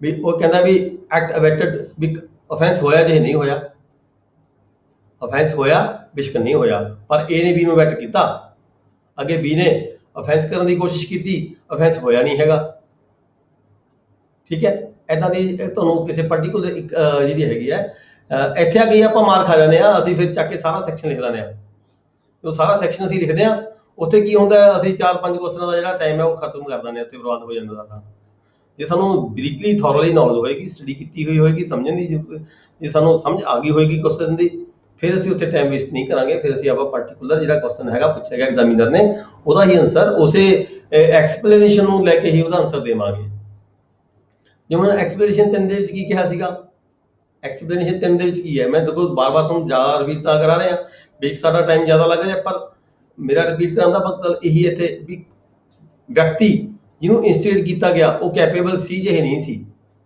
ਨਾਟ ਕੈਪੇਬਲ ਸੀਗਾ offense commit ਕਰਨ ਦੇ ਲਈ ਚਾਈਲਡ ਸੀਗਾ 7 ਇਅਰਸ ਦੀ ਓਲਡ ਤੋਂ ਘੱਟ ਸੀਗਾ ਲੂਨੈਟਿਕ ਸੀਗਾ ਪਾਗਲ ਸੀਗਾ ਇਨਸੇਨ ਸੀਗਾ ਉਹ ਲਾਅ ਦੇ ਅੰਦਰ ਉਸ ਨੂੰ ਪੁਨਿਸ਼ੇਬਲ ਨਹੀਂ ਹੈ ਬੰਦਾ ਹੈਗਾ ਪਰ ਇਹ ਨੇ ਉਸ ਨੂੰ ਇਨਸਟੀਗੇਟ ਕੀਤਾ ਇੱਥੇ ਜਿਹੜਾ ਹੈਗਾ ਜਿਹੜਾ ਇਹ ਹੈ ਉਹ ਪੁਨਿਸ਼ੇਬਲ ਹੋਏਗਾ ਜਿਹੜੀ ਕਿ ਐਕਸਪਲੇਨੇਸ਼ਨ ਕਿਹੜੀ ਕਹਿੰਦੀ ਹੈ ਉਹ 3 ਕਹਿੰਦੀ ਹੈ 4 ਦੇ ਵਿੱਚ ਕੀ ਆ ਜਾਂਦਾ ਹੈ 4 ਦੇ ਵਿੱਚ ਆ ਜਾਂਦਾ ਅਬੈਟਮੈਂਟ ਆਫ ਸੱਚ ਐਨ ਅਬੈਟਮੈਂਟ ਟੂ ਅਬੈਟਮੈਂਟ ਅੱਗੇ ਦੀ ਅੱਗੇ ਤੀਜੇ ਬੰਦੇ ਕੋਲੇ ਆਫੈਂਸ ਤੀਜੇ ਬੰਦੇ ਨੇ ਕੀਤਾ ਠੀਕ ਹੈ ਇੱਕ ਨੇ ਦੂਜੇ ਨੂੰ ਅਬੈਟਮੈਂਟ ਕੀਤਾ ਦੂਜੇ ਨੇ ਤੀਜੇ ਨੂੰ ਅਬੈਟਮੈਂਟ ਕੀਤੀ ਜੇ ਇਦਾਂ ਦਾ ਕੁਐਸਚਨ ਆ ਜਾਂਦਾ ਤਾਂ ਤੁਸੀਂ ਐਕਸਪਲੇਨੇਸ਼ਨ 4 ਦੇ ਵਿੱਚ ਜਾਣਾ ਹੈਗਾ ਡਾਇਰੈਕਟਲੀ ਤੌਰ ਤੇ ਫਿਰ ਐਕਸਪਲੇਨੇਸ਼ਨ 5 ਕੀ ਕਹਿੰਦੀ ਹੈ ਵੀ ਅਫੈਂਸ ਕਮਿਟ ਕਰਨ ਵਾਲੇ ਦਾ ਜਿਹੜਾ ਆਪਸੀ ਗੱਲਬਾਤ ਹੈ ਜਿਹਨੇ ਇਨਸਟੀਗੇਟ ਕੀਤਾ ਉਹਦੇ ਨਾਲ ਹੋਈ ਹੋਵੇ ਚਾਹੇ ਨਾ ਹੋਈ ਹੋਵੇ ਇੱਕ ਨਾਲ ਤਾਂ ਹੋਈ ਹੋਏਗੀ ਨਾ ਜੀ ਇੱਕ ਨਾਲ ਤਾਂ ਉਹਦੀ ਗੱਲਬਾਤ ਹੋਈ ਹੋਏਗੀ ਜਿਹਨੂੰ ਡਾਇਰੈਕਟਲੀ ਤੌਰ ਤੇ ਉਸ ਨੂੰ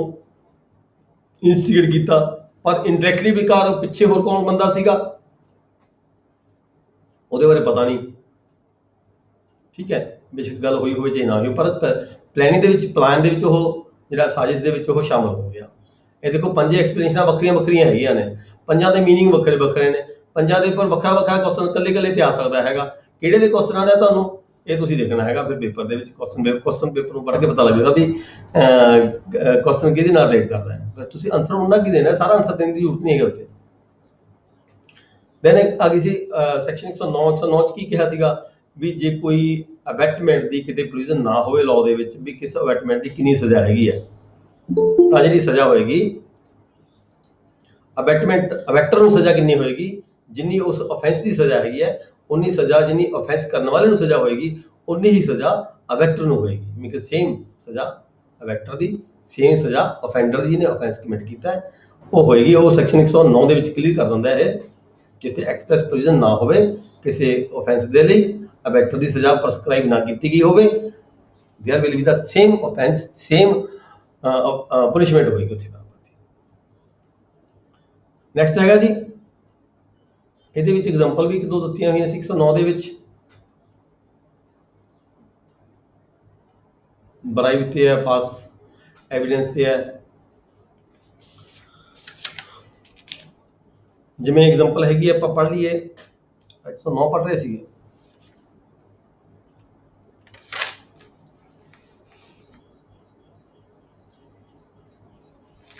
A offers a bribe to B, A B ਨੂੰ ਬਰਾਈਬ ਦੇ ਲਈ, ਰਿਸ਼ਵਤ ਦੇਣ ਦੇ ਲਈ ਆਫਰ ਕਰਦਾ ਹੈ। ਆਪਾਂ 109 ਦੀ ਐਗਜ਼ਾਮਪਲ ਪੜ੍ਹ ਰਹੇ ਹਾਂ ਜੀ। ਇੱਕ A B ਨੂੰ ਬਰਾਈਬ ਦੇਣ ਦੇ ਲਈ, ਰਿਸ਼ਵਤ ਦੇਣ ਦੇ ਲਈ ਆਫਰ ਕਰਦਾ ਹੈਗਾ। ਇਹ ਪਬਲਿਕ ਸਰਵੈਂਟ ਹੈ ਜਿਹੜਾ B ਹੈਗਾ, ਠੀਕ ਹੈ। As a reward for showing a some favour in the exercise of his official functions, ਵੀ ਮੇਰੇ ਹੱਕ ਦੇ ਵਿੱਚ ਆਹ ਕੰਮ ਕਰਦੇ, ਇਸ ਕਰਦੇ ਲਈ ਉਹ ਉਸ ਨੂੰ ਬਰਾਈਬ ਦੇਣ ਦੀ ਆਫਰ ਕਰਦਾ ਹੈ ਜਿਹੜਾ A ਹੈ B ਨੂੰ। B accepts the bribe, ਇੱਥੇ ਜਿਹੜਾ B ਹੈ B ਬਰਾਈਬ ਨੂੰ accept ਕਰ ਲੈਂਦਾ ਹੈ। A has attended, A has abetted the offence defined in section 161। ਇੱਥੇ ਤੇ ਕੀ ਹੋਇਆ, ਸੈਕਸ਼ਨ 161 ਬਰਾਈਬ ਦਾ ਆ ਜਾਂਦਾ ਹੈਗਾ, ਠੀਕ ਹੈ। ਜਿੱਥੇ ਪ੍ਰੀਵੈਂਸ਼ਨ ਆਫ ਕਰਪਸ਼ਨ ਐਕਟ ਹੈ ਉੱਥੇ ਸੈਕਸ਼ਨ 5 ਲੱਗ ਜਾਂਦੇ ਨੇ, 5 5 2 1 2, ਠੀਕ ਹੈ ਜੀ। ਇੱਥੇ ਆ ਕੇ ਜਿਹੜਾ ਸੈਕਸ਼ਨ 161 ਹੈ, ਠੀਕ ਹੈ, ਇਹ ਆਪਣਾ IPC ਵਿੱਚ ਆ ਜਾਂਦਾ। ਬੇਸ਼ੱਕ ਹੁਣ ਗਵਰਨਮੈਂਟ ਨੇ ਜਿਹੜਾ ਪ੍ਰੀਵੈਂਸ਼ਨ ਆਫ ਕਰਪਸ਼ਨ ਐਕਟ ਵੱਖਰਾ ਬਣਾਤਾ, ਸਪੈਸ਼ਲ ਐਕਟ ਜਿਹਨੂੰ ਆਪਾਂ ਕਹਿ ਦਿੰਦੇ ਆ, ਸਪੈਸ਼ਲ ਐਕਟ ਬਣਾਇਆ ਹੋਇਆ ਹੈਗਾ। ਪਰ ਸੈਕਸ਼ਨ 161 ਦੇ ਵਿੱਚ ਵੀ ਜਿਹੜਾ ਹੈਗਾ ਉਹ ਭਾਗੀ ਹੈਗਾ ਬਰਾਈਬ ਨੂੰ ਮਤਲਬ ਦੇਣ ਦੇ ਲਈ, ਉਸ ਬੰਦੇ ਨੂੰ ਉਹਨੇ ਬਰਾਈਬ ਦੇਣ ਦੇ ਲਈ ਉਕਸਾਇਆ ਹੈਗਾ, ਜਿੱਦਾਂ ਉਹਨੇ ਡਿਮਾਂਡ ਕੀਤੀ ਹੋਈ। ਦੇਖੋ, ਡਿਮਾਂਡ ਅਸੈਪਟੈਂਸ ਦੋ ਵੱਖਰੇ ਵੱਖਰੇ ਵਰਡ ਨੇ ਪ੍ਰੀਵੈਂਸ਼ਨ ਆਫ ਕਰਪਸ਼ਨ ਐਕਟ ਦੇ ਵਿੱਚ। ਜੇ ਉਹ ਸਾਬਤ ਹੁੰਦੇ ਨੇ, ਜੇ ਉਹਦੀ ਡਿਮਾਂਡ ਸਾਬਤ ਹੁੰਦੀ ਹੈ ਦੈਨ ਹੀਜ਼, ਤਾਂ ਫਿਰ ਜਿਹੜਾ ਇਹ ਹੈਗਾ ਉਹ ਮਤਲਬ ਨਹੀਂ ਬਣਦਾ। ਪਰ ਇੱਥੇ A ਨੇ B ਨੂੰ ਉਕਸਾਇਆ ਹੈਗਾ ਬਰਾਈਬ ਲੈਣ ਦੀ ਖਾਤਰ। B ਨੇ ਬੇਸ਼ੱਕ ਬਰਾਈਬ ਐਕਸੈਪਟ ਕਰ ਲਈ, ਇੱਥੇ B ਵੀ ਦੋਸ਼ੀ ਹੈ ਤੇ ਇੱਥੇ ਨਾਲ A ਵੀ ਦੋਸ਼ੀ ਹੈਗਾ, ਠੀਕ ਹੈ ਜੀ। ਉਹ ਸੈਕਸ਼ਨ 109 ਦੇ ਵਿੱਚ ਦੋਸ਼ੀ ਹੈ। ਪਨਿਸ਼ਮੈਂਟ ਕਾਹਦੀ ਹੋਏਗੀ, ਸੈਕਸ਼ਨ 161 ਦੇ ਅਗੇਂਸਟ ਹੋਏਗੀ, ਅਫੈਂਸ ਕੀਤਾ ਹੈਗਾ। ਫਿਰ ਇਸੇ ਤਰ੍ਹਾਂ ਹੀ ਹੈਗਾ ਇੱਕ A instigates B to give false evidence। A B ਨੂੰ ਕਹਿੰਦਾ ਮੇਰਾ ਕੇਸ ਚੱਲਦਾ, ਮੁਕੱਦਮਾ ਚੱਲਦਾ, ਤੂੰ ਜਾ ਕੇ ਉੱਥੇ ਗਲਤ ਬਿਆਨੀ ਕਰਦੇ, ਤੂੰ ਇਦਾਂ ਦੀ ਮੇਰੇ ਹੱਕ ਦੀ ਜਿਹੜੀ ਗਵਾਹੀ ਹੈਗੀ ਹੈ ਉਹ ਦੇ ਦੇ, ਪਰ ਉਹਦੀ ਜਿਹੜੀ ਉਹਦੇ ਹੱਕ ਦੀ ਜਿਹੜੀ ਗਵਾਹੀ ਹੈ ਉਹ ਗਲਤ ਹੈ, ਠੀਕ ਹੈ, ਉਹ ਝੂਠੀ ਗਵਾਹੀ ਹੈ। ਫਿਰ B in consequence of instigation commits that offence, is guilty of abetting the offence and liable to the same punishment as B। B ਜਾ ਕੇ ਝੂਠੀ ਗਵਾਹੀ ਦਿੰਦਾ ਹੈ, ਜੇ ਜਿਹੜੀ ਗਵਾਹੀ ਝੂਠੀ B ਦਿੰਦਾ ਹੈ, ਜੋ ਪਨਿਸ਼ੇਬਲ B ਨੂੰ ਹੋਣੀ ਹੈ, ਪਨਿਸ਼ਮੈਂਟ ਜੋ B ਨੂੰ ਹੋਣੀ ਹੈ, ਇੱਥੇ ਆ ਕੇ A ਨੂੰ ਵੀ ਹੋਣੀ ਹੈ, ਠੀਕ ਹੈ ਜੀ। ਇੱਕ ਐਗਜ਼ਾਮਪਲ ਹੋਰ ਹੈਗੀ ਹੈ, A and B conspire to poison Z। A ਤੇ B Z ਨੂੰ poison ਦੇਣ ਦੇ ਲਈ ਸਕੀਮ ਬਣਾ ਲੈਂਦੇ ਨੇ। A in the presence of conspiracy procures the poison and deliver it to B,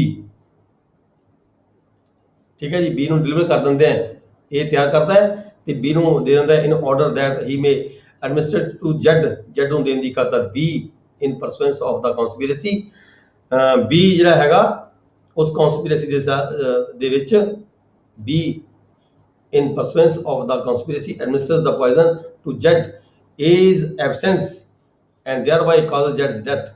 ਇਹ ਉੱਥੇ ਹਾਜ਼ਰ ਨਹੀਂ ਹੈਗਾ, B ਹੀ ਦੇ ਦਿੰਦਾ ਉਸ ਨੂੰ। Here B is guilty of murder, A is guilty of abetting that offence of conspiracy and liable to the punishment of murder। ਇੱਥੇ ਜਿਹੜਾ A ਵੀ ਹੈ, ਬੇਸ਼ੱਕ ਇਹ ਉੱਥੇ ਹਾਜ਼ਰ ਨਹੀਂ ਸੀਗਾ, ਪਰ ਦੋਹਾਂ ਦੀ A ਤੇ B ਦੀ ਜਿਹੜੀ ਸਾਜ਼ਿਸ਼ ਬਣੀ ਸੀਗੀ, ਰਚੀ ਗਈ ਸੀ ਦੋਹਾਂ ਵੱਲੋਂ, ਠੀਕ ਹੈ। ਦੋਨੇ ਜਿਹੜੇ ਮਰਡਰ ਦੇ ਜਿਹੜੇ ਪਨਿਸ਼ੇਬਲ ਹੋਣਗੇ। ਨੈਕਸਟ ਸੈਕਸ਼ਨ ਪੜਾਂਗੇ ਜੀ ਅਸੀਂ 110 ਸੈਕਸ਼ਨ ਕੀ ਕਹਿੰਦਾ ਹੈ, punishment, deferent, attention, ਜਿਹੜਾ ਹੈਗਾ ਸੀਗਾ ਅਬੈਟਰ ਸੀ, ਜਿਹੜਾ ਅਬੈਟ ਕਰਨ ਵਾਲਾ ਜਿਹੜਾ ਵਿਅਕਤੀ ਸੀਗਾ ਉਹਦੀ ਅਟੈਂਸ਼ਨ ਵੱਖਰੀ ਸੀਗੀ। punishment of abetment if person abetted does act with different intention,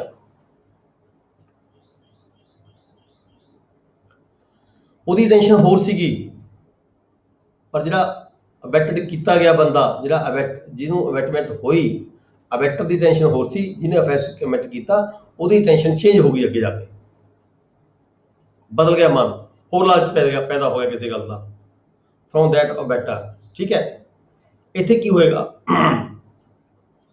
ਮਤਲਬ ਇਹ ਕਹਿੰਦਾ ਮੈਂ ਤਾਂ ਤੈਨੂੰ ਇਹ ਕਰਨ ਲਈ ਕਿਹਾ ਸੀ ਉਸਨੂੰ, ਪਰ ਉਹਨੇ ਜਾ ਕੇ ਕੁਝ ਹੋਰ ਅੱਗੇ ਕਰ ਦਿੱਤਾ। ਇਹ ਕਹਿੰਦਾ ਮੈਂ ਤਾਂ ਉਹਨੂੰ ਇਹ ਕਰਨ ਲਈ ਕਿਹਾ ਸੀ, ਮੈਂ ਤਾਂ ਉਹਨੂੰ ਕਹਿੰਦੀ ਵੀ ਹਲਕੀ ਸੱਟ ਮਾਰਨੀ ਹੈ, B ਨੇ ਜਾ ਕੇ ਗਰੀਬ ਸੱਟ ਕਰ ਦਿੱਤੀ, ਮਰਡਰ ਹੋ ਗਿਆ।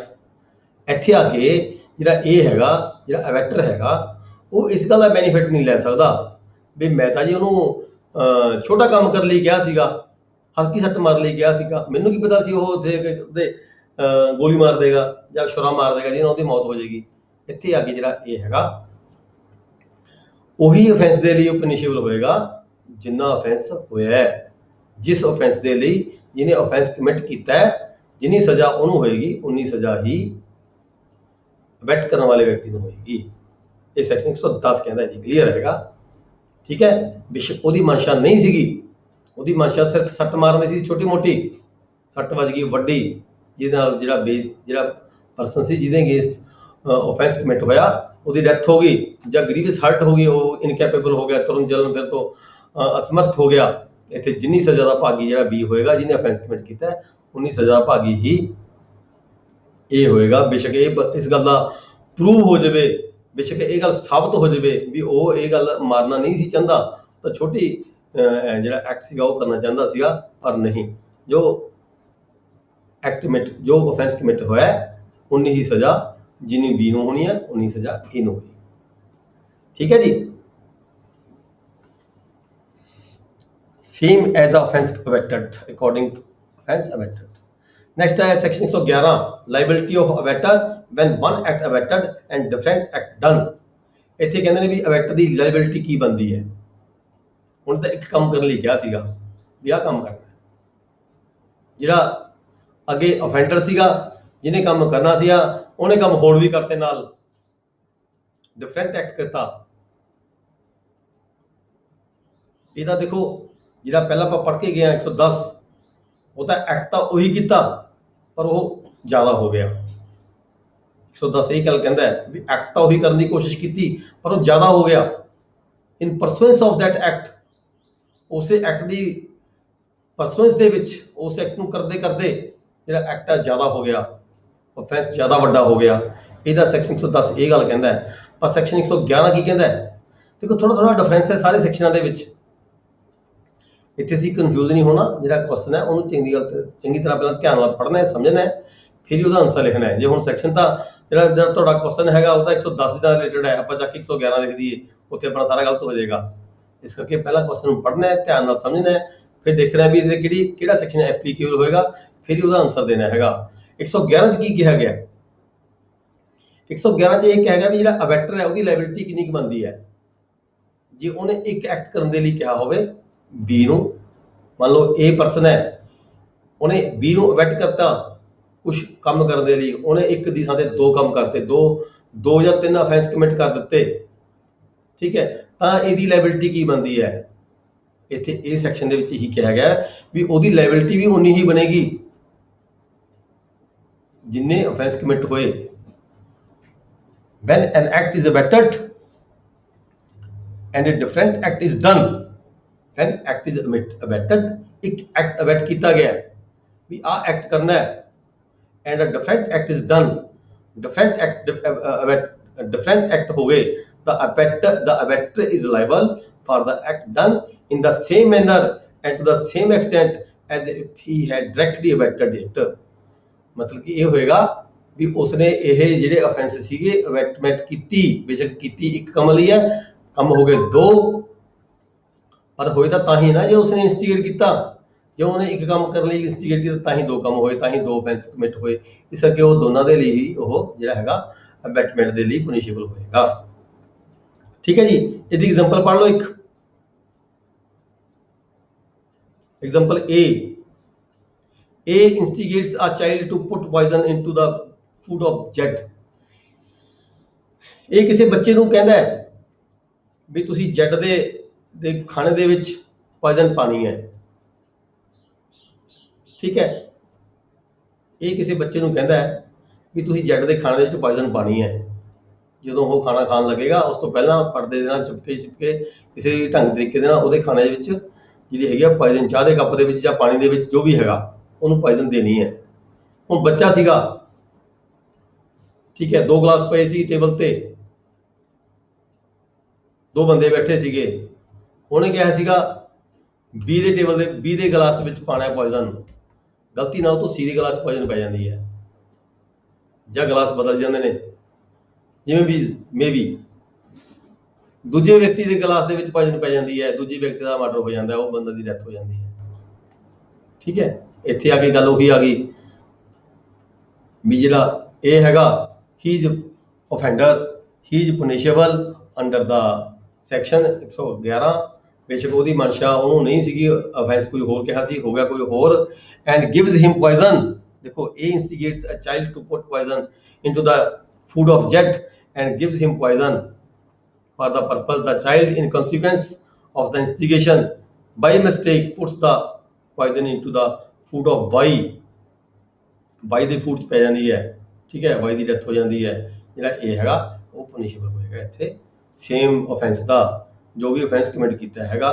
ਪਰ ਬੱਚਾ ਇੱਥੇ ਜਿਹੜਾ ਹੈਗਾ ਉਹ ਚਾਈਲਡ ਹੈ, ਉਹ ਪ੍ਰੋਟੈਕਟਿਵ ਹੈ, ਠੀਕ ਹੈ ਜੀ। ਲਾਅ ਦੇ ਵਿੱਚ ਇੱਥੇ ਸਾਜ਼ਿਸ਼ ਕੀਤੀ ਸੀਗੀ, ਏ ਦੀ ਸੀਗੀ, ਇਹਨੇ ਅਬੈਟ ਕੀਤਾ, ਇਹ ਜੀ ਪਨਿਸ਼ੇਬਲ। ਹੁਣ ਦੇਖੋ ਅੱਗੇ ਇੱਕ ਐਗਜ਼ਾਮਪਲ ਹੋਰ ਦਿੱਤੀ ਹੈ, ਉਹ ਪ੍ਰੀਵਿਊ ਚ ਸ਼ਾਮਲ ਹੁੰਦੇ। ਪ੍ਰੀਵਿਊ ਦੇ ਵਿੱਚ ਕੁਝ ਮਾੜਾ ਮੋਟਾ ਡਿਫਰੈਂਸ ਦਿੱਤਾ ਗਿਆ ਹੈਗਾ। ਇਹਦੇ ਵਿੱਚ ਕੀ ਹੈਗਾ, ਇਹ ਇਨਸਟੀਗੇਟਸ ਬੀ ਟੂ ਬਰਨ ਜੈਡਸ ਹਾਊਸ। ਇਹਨੇ ਇਨਸਟੀਗੇਟ ਕੀਤਾ ਵੀ ਜੀ ਜਿਹੜਾ ਬੀ ਦਾ ਹੈਗਾ, ਜਿਹੜੀ ਸੈਕਸ਼ਨ 111 ਦੀ ਇੱਕ ਪ੍ਰੋਵੀਜ਼ਨ ਦਿੱਤੀ ਹੈ, provided the act done was a probable consequence of the abetment and was committed under the influence of the instigation or with aid or pursuance of the conspiracy or the constituted abetment। ਇੱਥੇ ਥੋੜੀ ਛੋਟ ਦਿੱਤੀ ਹੈ ਵਿੱਚ provision ਦੇ ਵਿੱਚ 111 ਦੀ ਜਿਹੜੀ provision ਹੈ ਵੀ ਜਿੱਦਾਂ ਐਕਟ ਉਸੇ ਕਾਰਵਾਈ 'ਚ ਜਿਹੜੀ ਅਬੈਟਮੈਂਟ ਕੀਤੀ ਗਈ ਹੈ ਉਸੇ ਦੇ ਲਗਾਤਾਰਤਾ ਦੇ ਵਿੱਚ ਹੋਇਆ ਹੋਵੇ, ਇਹ ਤਾਂ ਬਰਾਬਰ ਦਾ ਪਨਿਸ਼ੇਬਲ ਹੋਏਗਾ ਬੈਟਰ। ਇੱਥੇ ਆ ਕੇ ਇੱਕ ਐਗਜ਼ਾਮਪਲ ਦਿੱਤੀ ਹੈ, ਪ੍ਰੋਵੀਜ਼ਨ ਦਿੱਤੀ ਹੈ, ਛੋੜ ਦਿੱਤੀ ਹੈ। ਇੱਕ ਹੈ ਵੀ A instigates B to burn ਜੈਡਸ ਹਾਊਸ। ਏ ਬੀ ਨੂੰ ਕਹਿ ਦਿੰਦਾ ਵੀ ਤੁਸੀਂ ਜਿਹੜਾ ਹੈਗਾ ਜੈਡ ਦਾ ਹਾਊਸ ਨੂੰ ਅੱਗ ਲਗਾਣੀ ਹੈ। B sets fire to the house, ਜਿਹੜਾ ਬੀ ਹੈ ਅੱਗ ਲਗਾਉਣ ਦੇ ਘਰ ਨੂੰ, at the same time commits theft of the property there, ਨਾਲ ਹੀ ਉੱਥੇ ਚੋਰੀ ਵੀ ਕਰ ਲੈਂਦਾ। ਹੁਣ ਅੱਗ ਲੱਗਣ ਦੇ ਨਾਲ ਨੁਕਸਾਨ ਘੱਟ ਹੋ ਗਿਆ ਜਾਂ ਵੱਧ ਹੋ ਗਿਆ, ਠੀਕ ਹੈ। ਅੱਗ ਲੱਗਣ ਦੇ ਨਾਲ ਦੋ ਘਰਾਂ ਨੂੰ ਹੋਰ ਨੁਕਸਾਨ ਹੋ ਗਿਆ। ਇੱਕ ਘਰ ਨੂੰ ਅੱਗ ਲਾਉਣ ਲਈ ਕਿਹਾ ਸੀ, ਦੋ ਘਰਾਂ ਨੂੰ ਅੱਗ ਲੱਗੀ, ਤਿੰਨ ਘਰਾਂ ਨੂੰ ਅੱਗ ਲੱਗ ਗਈ। ਜਿਹੜਾ ਏ ਹੈ ਜਿਹਨੇ ਅਬੈਟਮੈਂਟ ਕੀਤੀ ਹੈ, ਹੀ is also liable for the offence. ਪਰ ਇਹਦੇ ਨਾਲ ਹੀ ਕੀ ਕਿਹਾ ਹੈ, ਉਹਨੇ ਅੱਗ ਲਗਾਉਣ ਲਈ ਕਿਹਾ ਸੀ, ਉਹਨੇ ਜਿਹੜਾ ਹੈਗਾ ਸੀਗਾ ਬੀ ਨੇ ਨਾਲ ਹੀ ਚੋਰੀ ਕਰ ਲਈ ਘਰ ਦੇ ਵਿੱਚ, ਜਦੋਂ ਕਿ ਚੋਰੀ ਕਰਨ ਲਈ ਉਸਨੇ ਨਹੀਂ ਕਿਹਾ ਹੈਗਾ, ਹੁਣ ਤਾਂ ਅੱਗ ਲਗਾਉਣ ਲਈ ਕਿਹਾ। ਉਹ ਆਪਾਂ ਪੜ੍ਹ ਰਹੇ ਦੇਖੋ, ਇਨ ਪਰਸੂਐਂਸ ਆਫ ਦੈਟ ਐਕਟ, ਉੱਪਰ ਪੜ੍ਹਿਆ ਸੈਕਸ਼ਨ ਦੇ 11 ਦੇ ਵਿੱਚ ਉਹਦੀ ਪ੍ਰੋਵੀਜ਼ਨ ਪੜ੍ਹੀ ਹੈ ਵੀ ਇਨ ਪਰਸੂਐਂਸ ਆਫ ਦੈਟ ਐਕਟ, ਉਸ ਐਕਟ ਦੀ ਪਰਸੂਐਂਸ ਦੇ ਵਿੱਚ ਜਿਹੜਾ ਐਕਟ ਹੈਗਾ ਜ਼ਿਆਦਾ ਹੋ ਜਾਂਦਾ ਹੈ। ਜਿਵੇਂ ਆਪਾਂ ਪਹਿਲਾਂ ਪੜ੍ਹ ਕੇ ਹਟਿਆ ਵੀ ਚਾਕੂ ਮਾਰਨ ਲਈ ਕਿਹਾ ਸੀਗਾ, ਹਲਕਾ ਜਿਹਾ ਸੱਟ ਮਾਰਨ ਲਈ ਕਿਹਾ ਸੀਗਾ, ਸੱਟ ਲੱਗ ਗਈ, ਜ਼ਿਆਦਾ ਬੰਦੇ ਦਾ ਹੋ ਗਿਆ ਮਰਡਰ, ਉਹਦਾ ਇਨ ਪਰਸੂਐਂਸ ਉਹਦੀ ਉਸੇ ਰੂਟੀਨ ਦੇ ਵਿੱਚ ਉਸੇ ਦੀ ਕਾਰਵਾਈ ਦੇ ਵਿੱਚ ਅੱਗੇ ਜਾ ਕੇ ਐਕਟ ਹੋ ਗਿਆ। ਇੱਥੇ ਆ ਕੇ ਡਿਫਰੈਂਟ ਗੱਲ ਕਰ ਜਾਂਦਾ ਹੈ। ਲਾਅ ਤਾਂ ਇਹੀ ਕਹਿੰਦਾ ਵੀ ਇਨ ਪਰਸੂਐਂਸ ਆਫ ਦੈਟ ਐਕਟ, ਜਿਹੜਾ ਐਕਟ ਹੈਗਾ ਉਹ ਜ਼ਿਆਦਾ ਹੋ ਜਾਵੇ ਤਾਂ ਜ਼ਿਆਦਾ ਐਕਟ ਦਾ ਵੀ, ਜ਼ਿਆਦਾ ਜੁਰਮ ਦਾ ਵੀ, ਜ਼ਿਆਦਾ ਉਹਦਾ ਵੀ ਜਿਹੜਾ ਹੈਗਾ ਜਿਹੜਾ ਅਬੈਟਰ ਹੈਗਾ he is liable for the punishment. ਪਰ ਇੱਥੇ ਕਹਿੰਦਾ ਜੇ ਕੋਈ ਡਿਫਰੈਂਟ ਐਕਟ ਕਰਦਾ ਬਿਲਕੁਲ ਹੀ ਉਸ ਐਕਟ ਨਾਲ ਉਹਦਾ ਕੋਈ ਸੰਬੰਧ ਨਹੀਂ ਸੀਗਾ।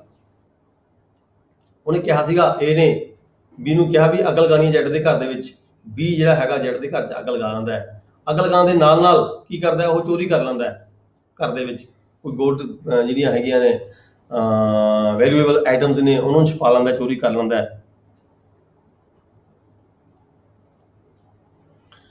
A instigates B to burn Jack's house. B sets fire to the house and at the same time commits the theft of the property there.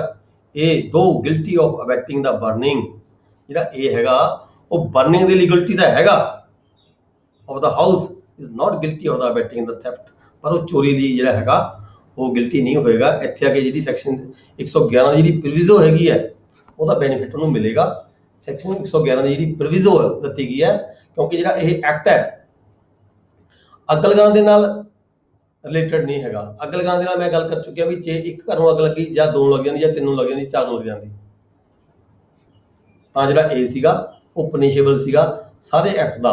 ਪਰ ਇਹ ਡਿਫਰੈਂਟ ਐਕਟ ਹੋ ਗਿਆ, ਬਿਲਕੁਲ ਹੀ ਡਿਫਰੈਂਟ ਹੋ ਗਿਆ, ਉਹਦੇ ਨਾਲ ਰਿਲੇਟਡ ਰੈਲੀਵੈਂਸੀ ਨਹੀਂ ਬਿਲਕੁਲ ਵੀ ਅੱਗ ਲਗਾਉਣ ਦੇ ਨਾਲ। ਉੱਥੇ ਚੋਰੀ ਕੀਤੀ, ਇੱਥੇ ਜਿਹੜਾ ਚੋਰੀ ਦੇ ਲਈ ਸਿਰਫ ਜ਼ਿੰਮੇਵਾਰ ਉਹ ਹੋਏਗਾ ਜਿਹਨੇ ਚੋਰੀ ਕੀਤੀ ਹੈ। ਇੱਥੇ ਜਿਹੜਾ ਏ ਹੈਗਾ ਏ is liable for the act done that is burning ਦੇ ਨਾਲ ਉਹ ਰਿਲੇਟਡ ਹੋਏਗਾ।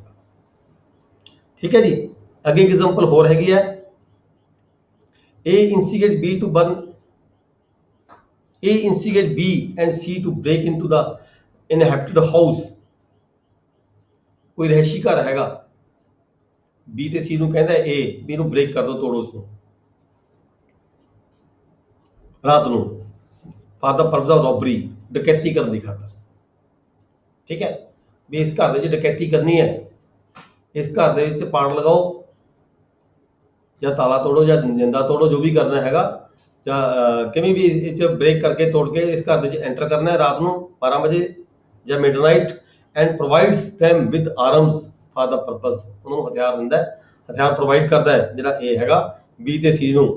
ਬੀ ਤੇ ਸੀ ਕੀ ਕਰਦੇ, ਬ੍ਰੇਕ ਕਰਕੇ ਉਸ ਹਾਊਸ ਦੇ ਵਿੱਚ ਐਂਟਰ ਕਰ ਜਾਂਦੇ ਨੇ। ਜਦੋਂ ਉਹ ਹਾਊਸ ਐਂਟਰ ਕਰਦੇ ਨੇ ਤਾਂ ਉੱਥੇ ਇੱਕ ਜੈਡ ਨਾਂ ਦਾ ਜਿਹੜਾ ਵਿਅਕਤੀ ਹੈ, ਘਰ ਦਾ ਮਾਲਕ ਹੈਗਾ, ਉਹਨਾਂ ਦੇ ਨਾਲ ਉਹਦਾ ਜਿਹੜਾ ਹੈਗਾ ਆਪਸੀ ਟਕਰਾਅ ਹੋ ਜਾਂਦਾ ਹੈ। One of the mates murder Z, ਉਹ ਜੈਡ ਦਾ ਮਰਡਰ ਕਰ ਦਿੰਦੇ ਨੇ ਜਿਹੜੇ ਬੀ ਤੇ ਸੀ ਨੇ। ਠੀਕ ਹੈ, ਹੁਣ ਦੇਖੋ ਇੱਥੇ ਆ ਕੇ ਕੁਐਸਚਨ ਖੜਾ ਹੋ ਗਿਆ ਵੀ ਉਹਨੇ ਤਾਂ ਉਹਨੂੰ ਘਰ ਨੂੰ ਬ੍ਰੇਕ ਕਰਨ ਲਈ ਕਿਹਾ ਸੀਗਾ, ਤੋੜਨ ਲਈ ਕਿਹਾ ਸੀਗਾ, ਮਰਡਰ ਕਰਨ ਲਈ ਨਹੀਂ ਸੀ ਕਿਹਾ।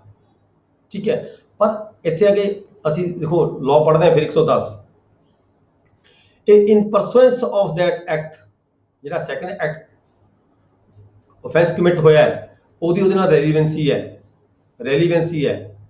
ਉਹਨਾਂ ਨੇ ਬ੍ਰੇਕ ਰੋਬਰੀ ਕਰਨ ਦੀ ਖਾਤਰ ਘਰ ਨੂੰ ਤੋੜਿਆ, ਘਰ ਨੂੰ ਤੋੜ ਕੇ ਜਦੋਂ ਐਂਟਰ ਕੀਤੇ, ਜਿਹੜਾ ਘਰ ਦਾ ਮਾਲਕ ਸੀਗਾ ਜੈਡ, ਉਹਨੇ ਉਹਦਾ ਮੁਕਾਬਲਾ ਕਰਨ ਦੀ ਕੋਸ਼ਿਸ਼ ਕੀਤੀ, ਉਹਨੂੰ ਡਰ ਪੈ ਗਿਆ ਵੀ ਸਾਨੂੰ ਨਾ ਕਿਤੇ ਮਾਰ ਦੇਵੇ, ਕਰਨਾ ਸੀ ਉਹ ਰੋਬਰੀ ਦੇ ਨਾਲ ਇਹਦੀ ਰੈਲੀਵੈਂਸੀ ਆ ਗਈ, ਜੈਡ ਦੀ ਉੱਥੇ ਮਰਡਰ ਹੋ ਗਿਆ, ਜੈਡ ਦੀ ਮੌਤ ਹੋ ਗਈ।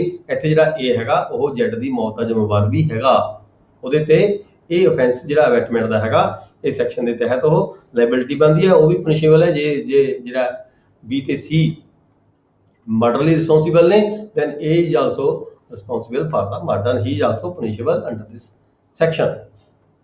ਠੀਕ ਹੈ ਜੀ, ਨੈਕਸਟ ਹੈ ਸੈਕਸ਼ਨ 112। 112 ਚ ਕੀ ਹੈਗਾ ਜੀ, 112 ਹੈਗਾ abettor when liable to cumulative punishment for act abetted and for act done। abettor when liable to cumulative punishment for act abetted and for act done। ਇਸ ਐਕਟ ਲਈ ਉਸਨੇ ਅਬੈਟਮੈਂਟ ਕੀਤੀ ਸੀਗੀ, ਕਿਹੜਾ ਐਕਟ ਡਨ ਹੋਇਆ ਉਹਦੇ ਲਈ ਜਿਹੜੀ ਕੀ ਸਜ਼ਾ ਹੋਏਗੀ, ਪੁਨਿਸ਼ਮੈਂਟ ਕਿੰਨੀ ਹੋਏਗੀ, ਉਹ ਕਮਿਊਟ ਹੋਏਗੀ। ਠੀਕ ਹੈ, ਕਮਿਊਟ ਹੋਏਗੀ, ਕਿਹੜਾ ਐਕਟ ਉਹਨੇ ਕਿਹਾ ਸੀਗਾ, ਕਿਹੜਾ ਐਕਟ ਡਨ ਹੋਇਆ, ਉਹਦੀ ਸਜ਼ਾ ਕੀ ਹੋਏਗੀ, ਉਹਦੇ ਦੇ ਸੰਬੰਧ ਵਿੱਚ ਇਹ ਜਿਹੜਾ ਸੈਕਸ਼ਨ ਹੈਗਾ। If the act for which the abettor is liable, ਕਿਹੜੇ ਐਕਟ ਲਈ ਲਾਇਬਲ ਸੀਗਾ ਉਹ, under that last proceedings section ਜਿਹੜੇ ਅਸੀਂ ਪਿੱਛੇ ਪੜ੍ਹ ਕੇ ਹਟੇ ਹਾਂ, committed in addition to that act abetted, ਜਿਹੜਾ ਐਕਟ ਹੋਰ ਐਡੀਸ਼ਨ ਹੋਇਆ ਉਹਦੇ ਲਈ ਕਿੰਨੀ ਜ਼ਿੰਮੇਵਾਰੀ ਬਣ ਜਾਂਦੀ ਹੈ, and constitutes a distinct offence, the abettor is liable to the punishment for each of the offence।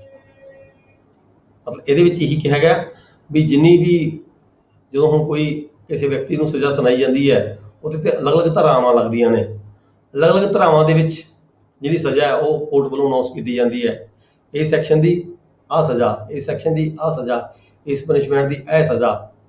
ਅੱਗੇ ਜਾ ਕੇ ਆਪਾਂ ਪੜਾਂਗੇ ਜਿਹਨਾਂ ਸਜ਼ਾਵਾਂ ਨੇ ਉਹ ਕਨਕਰੈਂਟਲੀ ਚੱਲਦੀਆਂ ਨੇ ਜਾਂ ਕੰਸੀਕਿਊਟਿਵਲੀ ਚੱਲਦੀਆਂ ਨੇ, ਕਨਕਰੈਂਟਲੀ ਚੱਲਦੀਆਂ ਨੇ ਜਾਂ ਕੰਸੀਕਿਊਟਿਵਲੀ ਚੱਲਦੀਆਂ ਨੇ। ਠੀਕ ਹੈ, ਉੱਥੇ ਅੱਗੇ ਫਿਰ ਕਈ ਤਰ੍ਹਾਂ ਦੇ ਕੁਐਸਚਨ ਕ੍ਰੀਏਟ ਹੁੰਦੇ ਆ, ਰਾਈਜ਼ ਹੁੰਦੇ ਆ ਵੀ ਕਿਸੇ ਆਰਡਰ ਦੇ ਵਿੱਚ ਜੱਜ ਨੇ ਇਹ ਲਿਖੀ ਨਾ ਹੋਵੇ ਵੀ ਜਿਹੜੀ ਸਜ਼ਾ ਕਨਕਰੈਂਟਲੀ ਮੀਨਿੰਗ ਕਨਕਰੈਂਟਲੀ ਮੀਨਿੰਗ ਦਾ ਮਤਲਬ ਇਹ ਹੁੰਦਾ ਹੈਗਾ ਵੀ ਇਕੱਠੀ ਚੱਲਣਗੀਆਂ ਸਜ਼ਾਵਾਂ। ਇੱਕ ਕੇਸ ਦੇ ਵਿੱਚ ਸਜ਼ਾ ਹੋ ਗਈ 3 ਸਾਲ ਦੀ, ਦੂਜੇ ਕੇਸ ਸਜ਼ਾ ਹੋਈ 4 ਸਾਲ ਦੀ, ਤੀਜੇ ਕੇਸ ਸਜ਼ਾ ਹੋਈ 5 ਸਾਲ ਦੀ, ਕਿਸੇ ਕੇਸ ਹੋਈ 7 ਸਾਲ ਦੀ। ਉਹਦਾ ਮਤਲਬ ਇਹ ਨਹੀਂ ਹੈਗਾ, ਕਨਕਰੈਂਟਲੀ ਦਾ ਮਤਲਬ ਇਹ ਹੈਗਾ ਵੀ ਸਜ਼ਾਵਾਂ ਇਕੱਠੀਆਂ ਚੱਲਣਗੀਆਂ। ਜੋ 3 ਸਾਲ ਪੂਰੇ ਹੋ ਗਏ, ਇੱਕ ਸਜ਼ਾ 7 ਸਾਲ ਦੀ ਹੈ। ਠੀਕ ਹੈ, ਮੈਕਸਿਮਮ 7 ਸਾਲ ਦੀ ਸਜ਼ਾ ਹੈ, ਉਹ ਮੈਕਸਿਮਮ 7 ਸਾਲ ਦੀ ਸਜ਼ਾ ਹੀ ਕੱਟੇਗਾ। ਇਹ ਨਹੀਂ ਹੈਗਾ ਵੀ ਇੱਕ ਵਾਰੀ 3 ਸਾਲ ਦੀ ਕੱਟੇਗਾ, ਫਿਰ 4 ਸਾਲ ਦੀ ਕੱਟੇਗਾ, ਫਿਰ 6 ਸਾਲ ਦੀ ਕੱਟੇਗਾ, ਫਿਰ 7 ਸਾਲ ਦੀ ਕੱਟੇਗਾ। ਇੱਦਾਂ ਤਾਂ ਉਹਦੀ ਸਜ਼ਾ ਜਿਹੜੀ 20-22 ਸਾਲ ਦੀ ਬਣ ਜਾਏਗੀ, ਨਹੀਂ। ਪਰ ਜਦੋਂ ਸਜ਼ਾਵਾਂ ਕਨਕਰੈਂਟਲੀ ਚੱਲਦੀਆਂ ਨੇ, ਕੋਰਟ ਦਾ ਜਿਹੜਾ ਆਰਡਰ ਹੁੰਦਾ ਹੈ, ਆਰਡਰ ਦੇ ਵਿੱਚ ਸਪੈਸੀਫਾਈ ਕੀਤਾ ਹੁੰਦਾ ਹੈ ਹਰ ਕੋਰਟ ਨੇ ਵੀ ਜਿਹੜੀਆਂ ਸਜ਼ਾਵਾਂ ਨੇ ਕਨਕਰੈਂਟਲੀ ਚੱਲਣਗੀਆਂ ਜਾਂ ਕੰਸੀਕਿਊਟਿਵਲੀ ਚੱਲਣਗੀਆਂ।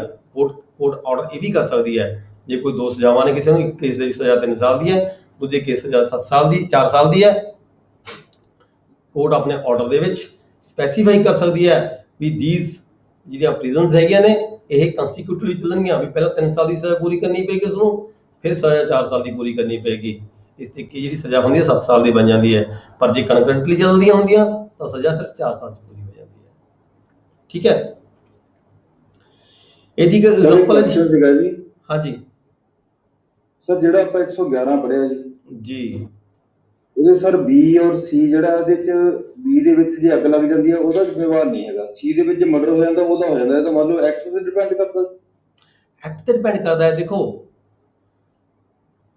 ਦੇਖੋ ਮੈਂ ਤੁਹਾਨੂੰ ਸਮਝਾਉਣਾ, ਬੀ ਦੇ ਵਿੱਚ ਘਰ ਜਲਾਇਆ, ਚੋਰੀ ਜੀ। ਕੀਤੀ, ਠੀਕ ਹੈ। ਚੋਰੀ ਕਰਨਾ ਉਹਦੇ ਲਈ ਬੌਂਡ ਨਹੀਂ ਸੀਗਾ। ਜੋ ਚੋਰੀ ਨਾ ਕਰਦਾ ਤਾਂ ਵੀ ਕੀ ਸੀਗਾ, ਐਕਟ ਤਾਂ ਉਹਨੇ ਕਰ ਕਮਿਟ ਹੋ ਗਿਆ। ਜੇ ਚੋਰੀ ਨਾ ਕਰਦਾ ਉਹਦੀ ਕਿਹੜਾ ਗਰਦਨ ਤੇ ਤਲਵਾਰ ਟਿਕੀ ਵੀ ਸੀਗੀ ਜੀ ਵੀ ਚੋਰੀ ਕਰਨੀ ਸੀ ਉਸਨੇ, ਠੀਕ ਹੈ। ਪਰ ਸੀ ਦੇ ਵਿੱਚ ਕੀ ਸੀਗਾ, ਜੱਡ ਉਹਦੇ ਸਾਹਮਣੇ ਆ ਗਿਆ ਕਿ ਉਹਨੂੰ ਡਰ ਹੋ ਗਿਆ ਵੀ ਨਹੀਂ ਇਹ ਸਾਨੂੰ ਮਾਰ ਦਊਗਾ, ਜੀ ਇਸ ਲਈ ਉਹਦਾ ਮਰਡਰ ਕਰਨਾ ਜਾਂ ਉਹਨੂੰ ਸੱਟ ਮਾਰਨੀ, ਉਹਦਾ ਨੁਕਸਾਨ ਕਰਨਾ ਉਹਨਾਂ ਲਈ ਜ਼ਰੂਰੀ ਹੋ ਗਿਆ। ਨਹੀਂ ਸਰ ਪਹਿਲੇ ਵਿੱਚ ਇਹ ਨਹੀਂ ਹੈਗਾ, ਗਿਲਟੀ ਦੂਜੇ 'ਚ ਹੈਗਾ। ਹਾਂਜੀ ਪਹਿਲੇ 'ਚ A ਨੂੰ ਸਜ਼ਾ ਨਹੀਂ ਮਿਲਦੀ ਜੀ, ਅੱਗ ਲਾ ਕੇ ਚੋਰੀ ਕਰਦਾ, ਚੋਰੀ ਦੀ ਨਹੀਂ ਮਿਲਦੀ। ਜਿਹੜਾ ਹਾਂ ਸੈਕੰਡ ਹੈਗਾ C ਉਹਦੇ 'ਚ ਜੇ ਮਰਡਰ ਹੁੰਦਾ ਤਾਂ ਉਹਦੇ 'ਚ ਇਨਵੋਲਵ ਹੋ ਉਹ ਚ ਜਾਂਦਾ। ਇਨਵੋਲਵ ਹੋ ਜਾਂਦਾ। ਮੈਂ ਉਹੀ ਗੱਲ ਕਰਦਾ ਪਹਿਲਾਂ ਕਿ ਉਹਨੇ ਕਿਹਾ ਉਹਨੂੰ ਸਿਰਫ ਘਰ ਵਿੱਚ ਐਂਟਰ ਕਰ ਲਈ, ਤੋੜਨ ਲਈ ਕਿਹਾ। ਹਾਂ ਉਹਨੇ ਘਰ ਨੂੰ ਤੋੜਨ ਲਈ ਕਿਹਾ ਸੀਗਾ। ਮਤਲਬ ਐਕਟ ਤੇ ਡਿਪੈਂਡ ਕਰਦਾ ਜੀ ਕੀ ਐਕਟ ਦੇਖੋ ਉਹੀ ਤਾਂ ਹੈ, ਹਰ ਐਕਟ ਤੇ ਡਿਪੈਂਡ ਕਰਦਾ ਹੈ। ਜੇ ਤਾਂ ਉਸੇ ਐਕਟ ਨੂੰ ਕਰਨ ਦੀ ਖਾਤਰ ਉਹਨੂੰ ਐਕਟ ਕਰਨਾ ਪਿਆ ਅੱਗੇ, ਜੀ ਇੱਥੇ ਪਿਆ ਨਹੀਂ ਹੈਗਾ। ਜਿਹੜਾ ਆਪਾਂ ਗੱਲ ਕਰਦੇ ਹਾਂ ਚੋਰੀ ਦੀ ਗੱਲ ਕਰਦੇ ਹਾਂ, ਉਹਦੀ ਉੱਥੇ ਕੋਈ ਉਹਦੇ ਤੇ ਮੈਂ ਉਹੀ ਗੱਲ ਕਰ ਚੁੱਕਿਆ ਵੀ ਉਹਦਾ ਚੋਰੀ ਕਰਨਾ ਕੋਈ ਜ਼ਰੂਰੀ ਨਹੀਂ ਸੀਗਾ ਉੱਥੇ, ਠੀਕ ਸਰ ਠੀਕ ਕੋਈ ਜ਼ਰੂਰੀ ਨਹੀਂ ਸੀ ਚੋਰੀ ਕਰਨਾ। ਚੋਰੀ ਕਰਨਾ ਉਹਦਾ ਮਿਸ਼ਨ ਸੀ। ਰਸਤੇ 'ਚ ਜਿਹੜੀ ਵੀ ਚੀਜ਼ ਆਈ ਉਹ ਜੋ ਆਫੈਂਸ ਕਰਦਾ ਗਿਆ ਉਹ ਕੰਟੀਨਿਊਟੀ ਬਣਨੀ, ਉਹਦੀ ਕੰਟੀਨਿਊਟੀ ਹੈ ਇਹਦੇ ਵਿੱਚ। ਇਹ ਜਿਹੜੀ ਚੋਰੀ ਹੈ, ਚੋਰੀ ਕੰਟੀਨਿਊਟੀ ਨਹੀਂ ਜਿਹੜੀ ਅੱਗ ਆਉਂਦੀ। ਲਾਉਣ ਦੇ ਵਿੱਚ ਚੋਰੀ ਕੀਤੀ ਆ ਉਹ ਕੰਟੀਨਿਊਟੀ ਚ ਨਹੀਂ ਆਉਂਦੀ, ਉਹ ਡਿਸਕੰਟੀਨਿਊ ਹੋ ਕੇ ਹੋਰ ਅਪਰਾਧ ਕੀਤਾ। ਜਿਹੜਾ ਸੈਕੰਡ ਦੇ ਵਿੱਚ ਜਿਸ ਵੇਲੇ ਚੋਰੀ ਕੀਤੀ ਉਹ ਕੰਟੀਨਿਊ ਅਪਰਾਧ ਕਰਦਾ ਗਿਆ, ਜਿਹੜੀ ਰਸਤੇ ਚੀਜ਼ ਆਈ ਉਹਦਾ ਅਪਰਾਧ ਕਰਦਾ ਗਿਆ, ਉਹ ਉਹਨੂੰ ਮਿਲਣੀ ਹੈ ਸਜ਼ਾ। ਇਹ ਚੀਜ਼ ਠੀਕ ਹੈ। ਇੱਥੇ ਚੋਰੀ ਕਰਨਾ ਉਹਦੇ ਲਈ ਬੌਂਡ ਨਹੀਂ ਸੀਗਾ। ਉਹ ਆਪਦਾ ਅੱਗ ਲਗਾ ਕੇ ਵਾਪਸ ਆ ਜਾਂਦਾ। ਅੱਗ ਲਗਾਉਣ ਦੇ ਵਾਸਤੇ ਜਾਣ ਦੇ ਲਈ ਜੇ ਕੋਈ ਆਫੈਂਸ ਕਮਿਟ ਹੁੰਦਾ ਉਹਦੇ ਤੋਂ, ਫਿਰ ਤਾਂ ਵਿੱਚ ਸ਼ਾਮਲ ਹੋ ਜਾਂਦਾ। ਪਰ ਅੱਗ ਲਗਾ ਕੇ ਜਿਵੇਂ ਅੱਗ ਲਗਾਉਣੀ ਸੀ ਇੱਕ ਘਰ ਨੂੰ, ਮੈਂ ਪਹਿਲਾਂ ਤਾਂ ਹੀ ਦੱਸ ਕੇ ਰਿਹਾ ਵੀ ਜੇ ਅੱਗ ਲੱਗ ਗਈ 2 ਘਰਾਂ ਨੂੰ ਜਾਂ 3 ਘਰਾਂ ਨੂੰ, ਸਾਰੇ ਜੁਰਮ ਲਈ ਜਿਹੜਾ ਇਹ ਹੈ ਜ਼ਿੰਮੇਵਾਰ ਬਣਦਾ ਹੈ। ਪਰ ਅੱਗ ਲਗਾ ਕੇ ਵਾਪਸ ਆਉਣ ਦੀ ਬਜਾਏ ਉਹ ਅੱਗੇ ਫਰਦਰ ਉਹਨੇ ਚੋਰੀ ਕਰ ਲਈ, ਜਦੋਂ ਕਿ ਚੋਰੀ ਕਰਨਾ ਕੋਈ ਜ਼ਰੂਰੀ ਨਹੀਂ ਸੀ ਉਹਦੇ ਲਈ। ਇੱਥੇ ਜਿੱਥੇ ਉਹ ਘਰ ਦੇ ਵਿੱਚ ਐਂਟਰ ਕੀਤਾ ਬ੍ਰੇਕ ਕਰਕੇ, ਰੋਬਰੀ ਕਰਨ ਦੀ ਖਾਤਰ, ਡਾਕਾ ਮਾਰਨ ਦੀ ਖਾਤਰ, ਉੱਥੇ ਉਹਦੇ ਲਈ ਜ਼ਰੂਰੀ ਹੋ ਗਿਆ। ਜਿਵੇਂ ਅਕਸਰ ਆਪਾਂ ਦੇਖਦੇ ਹਾਂ ਹੁੰਦਾ ਕੋਈ ਕਿਸੇ ਨੇ ਰੇਪ ਕਮਿਟ ਕਰਦਾ ਹੈ, ਰੇਪ ਕਮਿਟ ਕਰਕੇ ਵੀ ਕੀ ਹੁੰਦਾ, ਅਗਲਾ ਕਹਿੰਦਾ ਵੀ ਦੱਸ ਨਾ ਦੇਵੇ, ਕਿਤੇ ਪਹਿਚਾਣ ਨਾ ਲਵੇ ਮੈਨੂੰ, ਇਹਨੂੰ ਮਾਰ ਦੋ, ਉਹਦਾ ਲਿੰਕ ਹੋ ਜਾਂਦਾ ਹੈ ਸਾਰਾ। ਇੱਥੇ ਜਿਹੜਾ ਹੈਗਾ ਸੀ ਦੇ, ਜਿਹੜਾ ਆਪਾਂ ਸੀ ਡੈਫੀਨੇਸ਼ਨ ਪੜ੍ਹ ਰਹੇ ਹਾਂ, ਇੱਥੇ ਜਿਹੜਾ ਜੈਡ ਦਾ ਮਰਡਰ ਹੋਇਆ ਉਹ ਦੈਟ ਅਮਾਊਂਟਸ ਜਿਹੜਾ ਐਕਟ ਹੈ ਉਹਦੇ ਨਾਲ ਜੁੜਿਆ ਹੋਇਆ ਐਕਟ ਹੈਗਾ, ਉਹਦੇ ਲਈ ਕਰਨਾ ਜ਼ਰੂਰੀ ਬਣ ਜਾਂਦਾ ਹੈ। ਇਸ ਕਰਕੇ ਜਿਹੜਾ ਠੀਕ ਹੈ ਜੀ, ਥੈਂਕ ਯੂ। ਕਲੀਅਰ ਹੈ ਨਾ। ਨੈਕਸਟ ਆਪਾਂ ਪੜ੍ਹ ਰਹੇ ਸੀਗੇ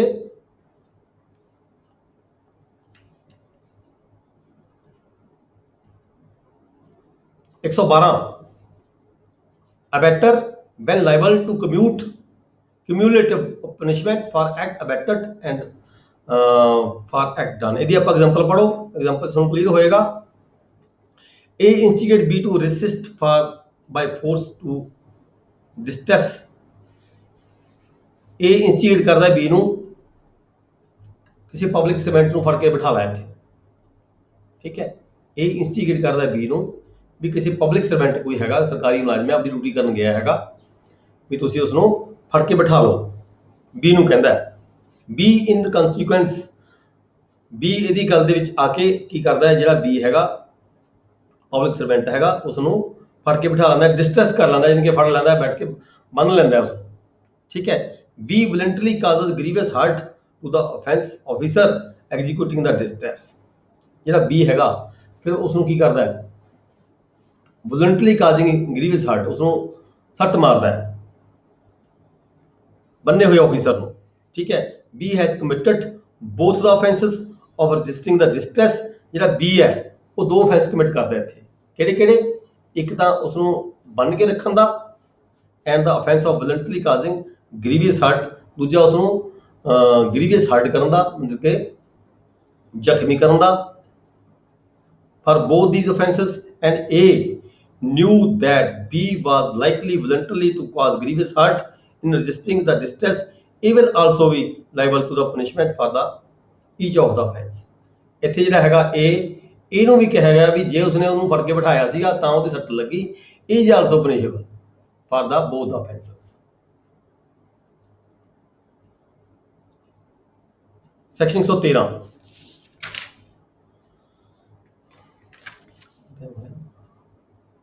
liability of abettor for an effect caused by the act abetted different from that intended by the abettor।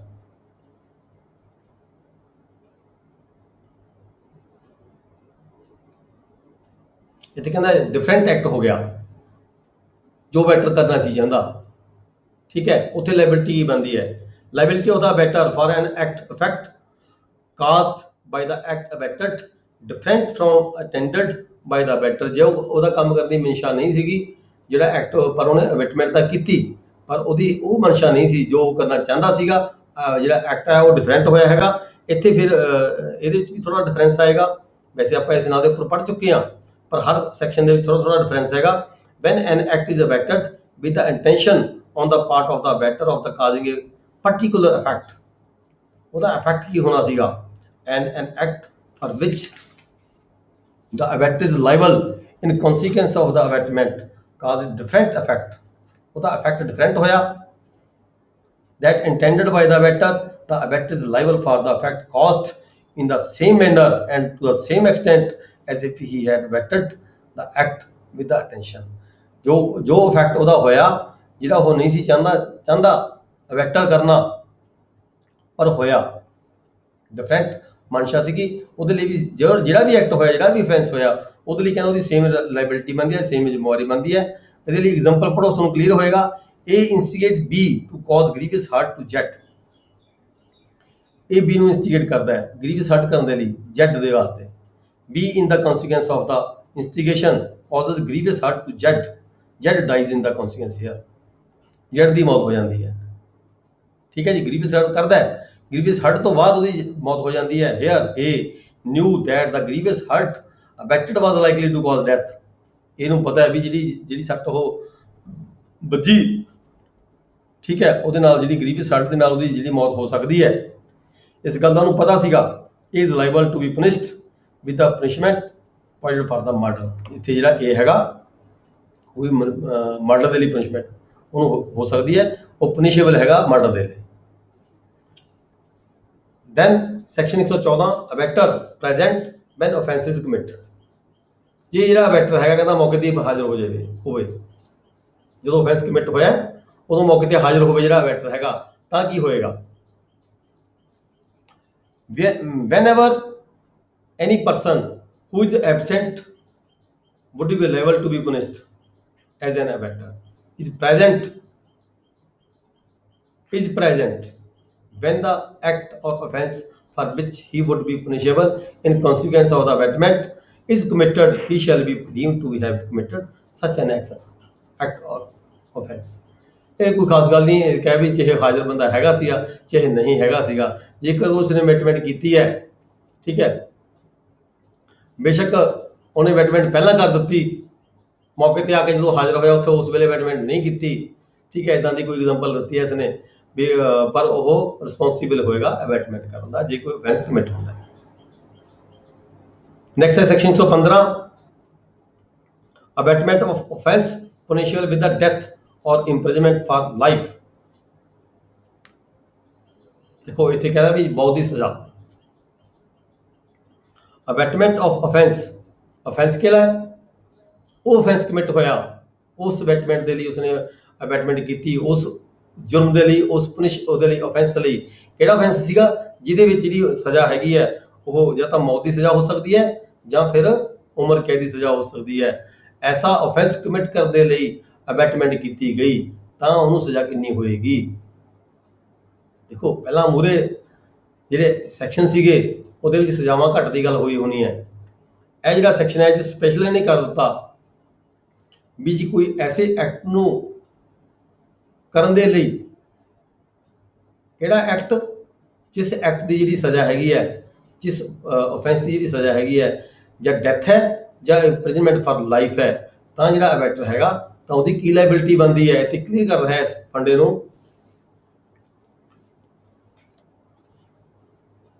ਵੀ ਜੇਕਰ ਉਹ ਐਕਟ ਕਮਿਟ ਨਹੀਂ ਹੋਇਆ, ਐਕਟ ਜਿਹਦੀ ਸਜ਼ਾ ਮੌਤ ਹੈ ਜਾਂ ਜਿਹਦੀ ਸਜ਼ਾ ਉਮਰ ਕੈਦ ਹੈ, ਠੀਕ ਹੈ, ਉਹ ਐਕਟ ਕਰਨ ਦੇ ਲਈ ਕਮਿਟਮੈਂਟ ਨਹੀਂ ਅਬੈਟਮੈਂਟ ਤਾਂ ਕੀਤੀ ਪਰ ਉਹ ਜਿਹੜਾ ਜੁਰਮ ਹੈ ਉਹ ਨਹੀਂ ਹੋਇਆ, ਤਾਂ ਜਿਹੜਾ ਹੈਗਾ ਅਬੈਟਰ ਨੂੰ ਕਿੰਨੀ ਸਜ਼ਾ ਹੋਏਗੀ। offense commit ਨਹੀਂ ਹੋਇਆ, if offense not committed, ਠੀਕ ਹੈ, ਇੱਥੇ ਆ ਕੇ ਇਹਨੇ ਸਜ਼ਾ ਦੀ ਗੱਲ ਕਰ ਦਿੱਤੀ। whoever abets the commission of an offense, ਕੋਈ ਸਜ਼ਾ ਬਣਾਉਂਦਾ ਹੈ, ਪਲੈਨਿੰਗ ਕਰਦਾ ਹੈ, punishable with death, ਜਿਹਦੇ ਵਿੱਚ ਮੌਤ ਦੀ ਸਜ਼ਾ ਹੋ ਸਕਦੀ ਹੈ ਜਾਂ ਉਮਰ ਕੈਦ ਦੀ ਸਜ਼ਾ ਹੋ ਸਕਦੀ ਹੈ, be punished with imprisonment of either description for a term which may extend to 7 years। ਉਹਨੂੰ ਇੱਥੇ offense commit ਨਹੀਂ ਹੋਇਆ ਪਰ ਉਹਨੇ offense ਦੇ ਲਈ ਅਬੈਟਮੈਂਟ ਕੀਤੀ, ਉਸ offense ਦੇ ਲਈ ਜਿਹਦੀ ਸਜ਼ਾ ਮੌਤ ਸੀਗੀ ਜਾਂ ਸਜ਼ਾ ਉਮਰ ਕੈਦ ਸੀਗੀ। ਇੱਥੇ ਆ ਕੇ ਬੇਸ਼ੱਕ offense commit ਨਾ ਹੋਇਆ ਹੋਵੇ ਪਰ ਅਬੈਟਰ ਨੂੰ ਜਿਹੜੀ ਸਜ਼ਾ ਹੈਗੀ ਹੈ ਉਹ 7 ਸਾਲ ਦੀ ਸਜ਼ਾ ਹੋ ਸਕਦੀ ਹੈ ਤੇ ਨਾਲ ਫਾਈਨ ਵੀ ਹੋ ਸਕਦਾ ਹੈ, ਦੋਨੋਂ ਚੀਜ਼ਾਂ ਵੀ ਇਕੱਠੀਆਂ ਹੋ ਸਕਦੀਆਂ। ਠੀਕ ਹੈ ਜੀ, ਕਲੀਅਰ ਹੈ ਬਿਲਕੁਲ। ਮੈਂ ਦੁਬਾਰਾ ਇੱਕ ਵਾਰੀ ਫੇਰ ਰਿਪੀਟ ਕਰ ਦਿੰਦਾ ਵੀ ਕੋਈ ਐਸਾ offense ਸੀਗਾ ਜਿਹਦੀ ਸਜ਼ਾ ਜਾਂ ਤਾਂ ਮੌਤ ਹੋ ਸਕਦੀ ਸੀ ਮੁਜਰਮ ਦੀ ਗੱਲ ਕਰਦੇ ਆਪਾਂ ਇੱਥੇ, ਜਿਹਦੀ ਸਜ਼ਾ ਮੁਜਰਮ ਜਾਂ ਤਾਂ ਮੌਤ ਹੋ ਸਕਦੀ ਸੀਗੀ ਜਾਂ ਉਹਨੂੰ ਲਾਈਫ ਦੀ ਇੰਪ੍ਰਿਜ਼ਨਮੈਂਟ ਹੋ ਸਕਦੀ, ਕੈਦ ਹੋ ਸਕਦੀ ਸੀ, ਉਮਰ ਭਰ ਕੈਦ ਹੋ ਸਕਦੀ ਸੀਗੀ। ਠੀਕ ਹੈ, ਐਸਾ ਕੰਮ ਕਰਨ ਦੇ ਲਈ ਕਿਸੇ ਬੰਦੇ ਨੇ A ਨੇ B ਨੂੰ ਇੰਸਟੀਗੇਟ ਕੀਤਾ, ਠੀਕ ਹੈ, ਪਰ ਉਹ ਜਿਹੜਾ ਜੁਰਮ ਹੈ ਉਹ ਨਹੀਂ ਹੋਇਆ ਪਰ ਅਬੈਟਮੈਂਟ ਹੋਈ, ਜੁਰਮ ਨਹੀਂ ਹੋਇਆ। ਐਸੇ ਕੇਸ ਦੇ ਵਿੱਚ ਜਿਹੜਾ ਅਬੈਟਰ ਹੈਗਾ ਜਿਹਨੇ ਅਬੈਟਮੈਂਟ ਕੀਤੀ ਹੈ ਉਹਨੂੰ 7 ਸਾਲ ਦੀ ਸਜ਼ਾ ਕੀਤੀ ਜਾ ਸਕਦੀ ਹੈ। ਇਹ ਜਿਹੜਾ ਸੈਕਸ਼ਨ 115 ਦੇ ਅਕੋਰਡਿੰਗ 7 ਸਾਲ ਦੀ ਸਜ਼ਾ ਤੇ ਫਾਈਨ ਜਾਂ ਦੋਨੋਂ ਚੀਜ਼ਾਂ ਵੀ ਹੋ ਸਕਦੀਆਂ ਨੇ। ਜੇ ਕਹਿੰਦਾ ਉੱਥੇ ਹੁਣ ਪਹਿਲੇ ਜਿਹੜਾ ਪੈਰਾ ਹੈ ਇਹਦੇ ਵਿੱਚ ਤਾਂ ਹੈਗਾ ਵੀ offense ਨਹੀਂ ਹੋਇਆ, ਪਰ ਦੂਜੇ ਪੈਰੇ 'ਚ ਕੀ ਕਹਿੰਦਾ ਹੈ, ਕਹਿੰਦਾ ਜੇਕਰ offense ਕਰਦੇ ਕਰਦੇ ਕੁਛ ਬੰਦੇ ਨੂੰ ਹਰਟ ਹੋ ਜਾਵੇ, if act causing harm be done in the consequence, ਉਹਨੂੰ ਨੁਕਸਾਨ ਹੋ ਜਾਵੇ, ਹਰਟ ਹੋ ਜਾਵੇ, ਇੰਜਰੀ ਹੋ ਜਾਵੇ ਬੰਦੇ ਨੂੰ ਜਿਹਦੇ ਅਗੇਂਸਟ offense commit ਕਰਨਾ ਸੀਗਾ। ਉੱਪਰਲੇ ਕੇਸ ਦੇ ਵਿੱਚ ਅਬੈਟਮੈਂਟ ਹੋਈ ਬੰਦੇ ਨੂੰ ਮਾਰਨ ਦੀ, ਠੀਕ ਹੈ, ਜਿਹਦੀ ਸਜ਼ਾ ਮੌਤ ਹੋਣੀ ਸੀਗੀ। ਦੂਜੇ ਪੈਰੇ ਦੇ ਵਿੱਚ ਕੀ ਹੈ, ਕਾਜ਼ਸ ਹਰਟ, ਉਹ ਬੰਦਾ ਮਰਿਆ ਤਾਂ ਨਹੀਂ ਹੈਗਾ ਜਾਂ ਜੋ ਜੁਰਮ ਕਰਨਾ ਸੀ ਉਹ ਤਾਂ ਨਹੀਂ ਹੋਇਆ ਪਰ ਜ਼ਖਮੀ ਹੋ ਗਿਆ। Causes hurt to any person is done the abettor shall be liable to the imprisonment। ਇੱਥੇ ਕੀ ਹੈਗਾ, ਉਹ ਬੰਦਾ ਜ਼ਖਮੀ ਹੋ ਜਾਂਦਾ ਹੈ ਜਿਹਦੇ ਅਗੇਂਸਟ ਅਬੈਟਮੈਂਟ ਕੀਤੀ ਗਈ ਹੈ ਤਾਂ ਇੱਥੇ ਜਿਹੜੀ ਸਜ਼ਾ ਹੈਗੀ ਡਬਲ ਹੋ ਜਾਂਦੀ ਹੈ, 14 ਸਾਲ ਦੀ ਸਜ਼ਾ ਹੋ ਜਾਂਦੀ ਹੈ। ਪਹਿਲੇ ਕੇਸ ਦੇ ਵਿੱਚ ਕੋਈ ਜੁਰਮ ਕਮਿਟ ਨਹੀਂ ਹੋਇਆ, ਠੀਕ ਹੈ, ਕੋਈ offense ਕਮਿਟ ਨਹੀਂ ਹੋਇਆ। ਦੂਜੇ ਕੇਸ ਦੇ ਵਿੱਚ ਜਿਹੜਾ offense ਹੈ ਉਹ ਇੰਜਰੀ ਹੋ ਗਈ, ਹਰਟ ਹੋ ਗਿਆ, ਬੰਦਾ ਜ਼ਖਮੀ ਹੋ ਗਿਆ, ਤਾਂ ਜਿਹੜੀ ਸਜ਼ਾ ਹੈਗੀ ਹੈ ਜਿਸ ਬੰਦੇ ਨੇ ਅਬੈਟਮੈਂਟ ਕੀਤੀ ਹੈ ਉਹਨੂੰ 14 ਸਾਲ ਤੱਕ ਦੀ ਸਜ਼ਾ ਹੋ ਸਕਦੀ ਹੈ। Shall also be liable to the fine, ਨਾਲ ਜੁਰਮਾਨਾ ਵੀ ਹੋ ਸਕਦਾ ਹੈ, ਦੋਨੋਂ ਵੀ ਹੋ ਸਕਦੇ ਆ। ਇਹਦੀ ਇੱਕ ਐਗਜ਼ਾਮਪਲ ਦਿੰਦੇ ਆ, ਇਹ ਇਨਸਟੀਗੇਟ B ਟੂ ਮਰਡਰ Z, ਇਹ B ਨੂੰ ਇਨਸਟੀਗੇਟ ਕਰਦਾ ਹੈ Z ਦਾ ਮਰਡਰ ਕਰਨ ਦੀ ਖਾਤਰ। ਦਾ offense is not committed, offense commit ਨਹੀਂ ਹੋਇਆ।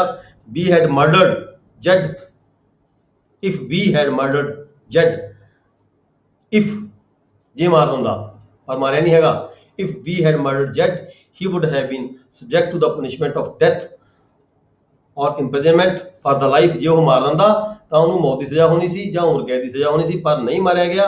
therefore A is liable to the imprisonment for a term which may extend to 7 years।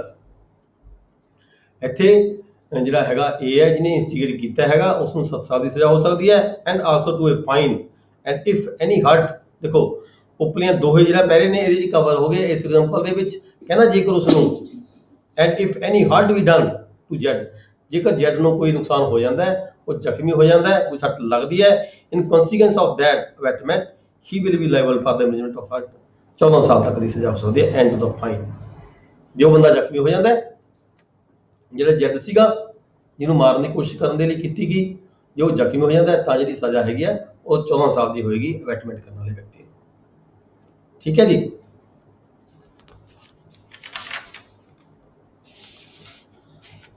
ਅੱਗੇ ਕਾਫੀ ਲੰਮਾ ਚੌੜਾ ਜੀ ਸਾਰਾ ਅੱਜ ਦਾ ਜਿਹੜਾ ਆਪਾਂ ਲੈਕਚਰ ਇੱਥੇ ਖਤਮ ਕਰਾਂਗੇ। ਇਸ ਤੋਂ ਪਹਿਲਾਂ ਇਸ ਦਾ ਕੋਈ ਕੁਐਸਚਨ ਹੈਗਾ ਕਰ ਸਕਦਾ ਜੀ। ਇਹ ਕਾਫੀ ਟੈਕਨੀਕਲ ਜਿਹੜਾ ਹੈਗਾ ਚੈਪਟਰ ਹੈਗਾ, ਇਹਨੂੰ ਦੁਬਾਰਾ ਵੀ ਤੁਸੀਂ ਪੜ੍ਹ ਲਿਓ ਇੱਕ ਵਾਰੀ, ਜਿੱਥੇ ਕਿਤੇ ਤੁਹਾਨੂੰ ਜ਼ਰੂਰਤ ਹੈ ਸਮਝਣ ਦੀ ਦੁਬਾਰਾ ਵੀ ਡਿਸਕਸ ਕਰ ਸਕਦੇ ਹੋ। ਬਾਕੀ ਅਸੀਂ ਨੈਕਸਟ ਲੈਕਚਰ 'ਚ ਪੜਾਂਗੇ। ਇਸ ਦਾ ਕੋਈ ਕੁਐਸਚਨ ਹੈ ਕਲਾਸ ਕਰਨ ਨੂੰ ਪਹਿਲਾਂ ਕੋਈ ਕਰ ਸਕਦਾ ਜੀ। ਸਰ ਜਿੰਨਾ ਇਹ ਰੈਫਰੈਂਸਸ ਹੈਗੇ ਆ ਸਾਰੇ ਮਨਸ਼ਾ ਤੇ ਡਿਪੈਂਡ ਹੈ। ਮਨਸ਼ਾ ਕਿੱਦਾਂ ਬਾਹਰ ਪਤਾ ਲੱਗ ਸਕਦੀ ਕਿਸੇ ਦੀ ਵੀ ਮਨਸ਼ਾ ਦੀ ਆਹ ਸੀ ਪਲੈਨਿੰਗ ਤੋਂ ਪਤਾ ਲੱਗਦੀ ਹੈ। ਡਿਸਾਈਡ ਕਰ ਪਲੈਨਿੰਗ ਕੀ ਪਲੈਨਿੰਗ ਬਣਾਈ ਕਿਸੇ ਨੇ ਦੂਜੇ ਦੇ ਨਾਲ, ਉਹ ਤੋਂ ਪਤਾ ਲੱਗਦਾ ਵੀ ਉਹਦੀ ਮਨਸ਼ਾ ਕੀ ਸੀਗੀ। ਜਦੋਂ ਪਲੈਨਿੰਗ ਸਾਜ਼ਿਸ਼ ਰਚਦੇ ਆ ਤਾਂ ਮਨਸ਼ਾ ਦਾ ਪਤਾ ਲੱਗ ਹੀ ਜਾਂਦਾ ਨਾ। ਹਿਡਨ ਰਹਿ ਜਾਂਦਾ, ਹਿਡਨ ਏਜੰਡਾ ਫੇਰ ਵੀ ਜੋ ਚਲੋ ਇਹ ਤਾਂ ਹੁਣ ਇਹ ਸਾਰਾ ਇਨਕੁਆਇਰੀ ਦਾ ਵਿਸ਼ਾ ਹੁੰਦਾ ਜੀ। ਇਹ ਜਿਹੜੀ ਪੁਲਿਸ ਆਫੀਸਰ ਦੇ ਵਿੱਚ ਜਾਂ ਆਈਓ ਹੁੰਦਾ, ਇਨਕੁਆਇਰੀ ਆਫੀਸਰ ਹੁੰਦਾ, ਠੀਕ ਹੈ, ਜਦੋਂ ਉਹ ਸਟੇਟਮੈਂਟਸ ਲੈਂਦੇ ਇੱਕ ਦੂਜੇ ਦੀ ਸਟੇਟਮੈਂਟਸ ਲੈਂਦੇ ਆ, ਇਹ ਸਾਰੇ ਇਨਕੁਆਇਰੀ ਦੇ ਵਿਸ਼ੇ ਆ ਜਾਂਦੇ ਨੇ। ਉਹਦੇ ਵਿੱਚ ਪਤਾ ਲੱਗਦਾ ਹੈ, ਕਈ ਵਾਰੀ ਪਤਾ ਲੱਗ ਜਾਂਦਾ, ਕਈ ਵਾਰੀ ਪਤਾ ਨਹੀਂ ਵੀ ਲੱਗਦਾ। ਠੀਕ ਹੈ ਠੀਕ ਹੈ ਜੀ। Class is over. Thank you very much.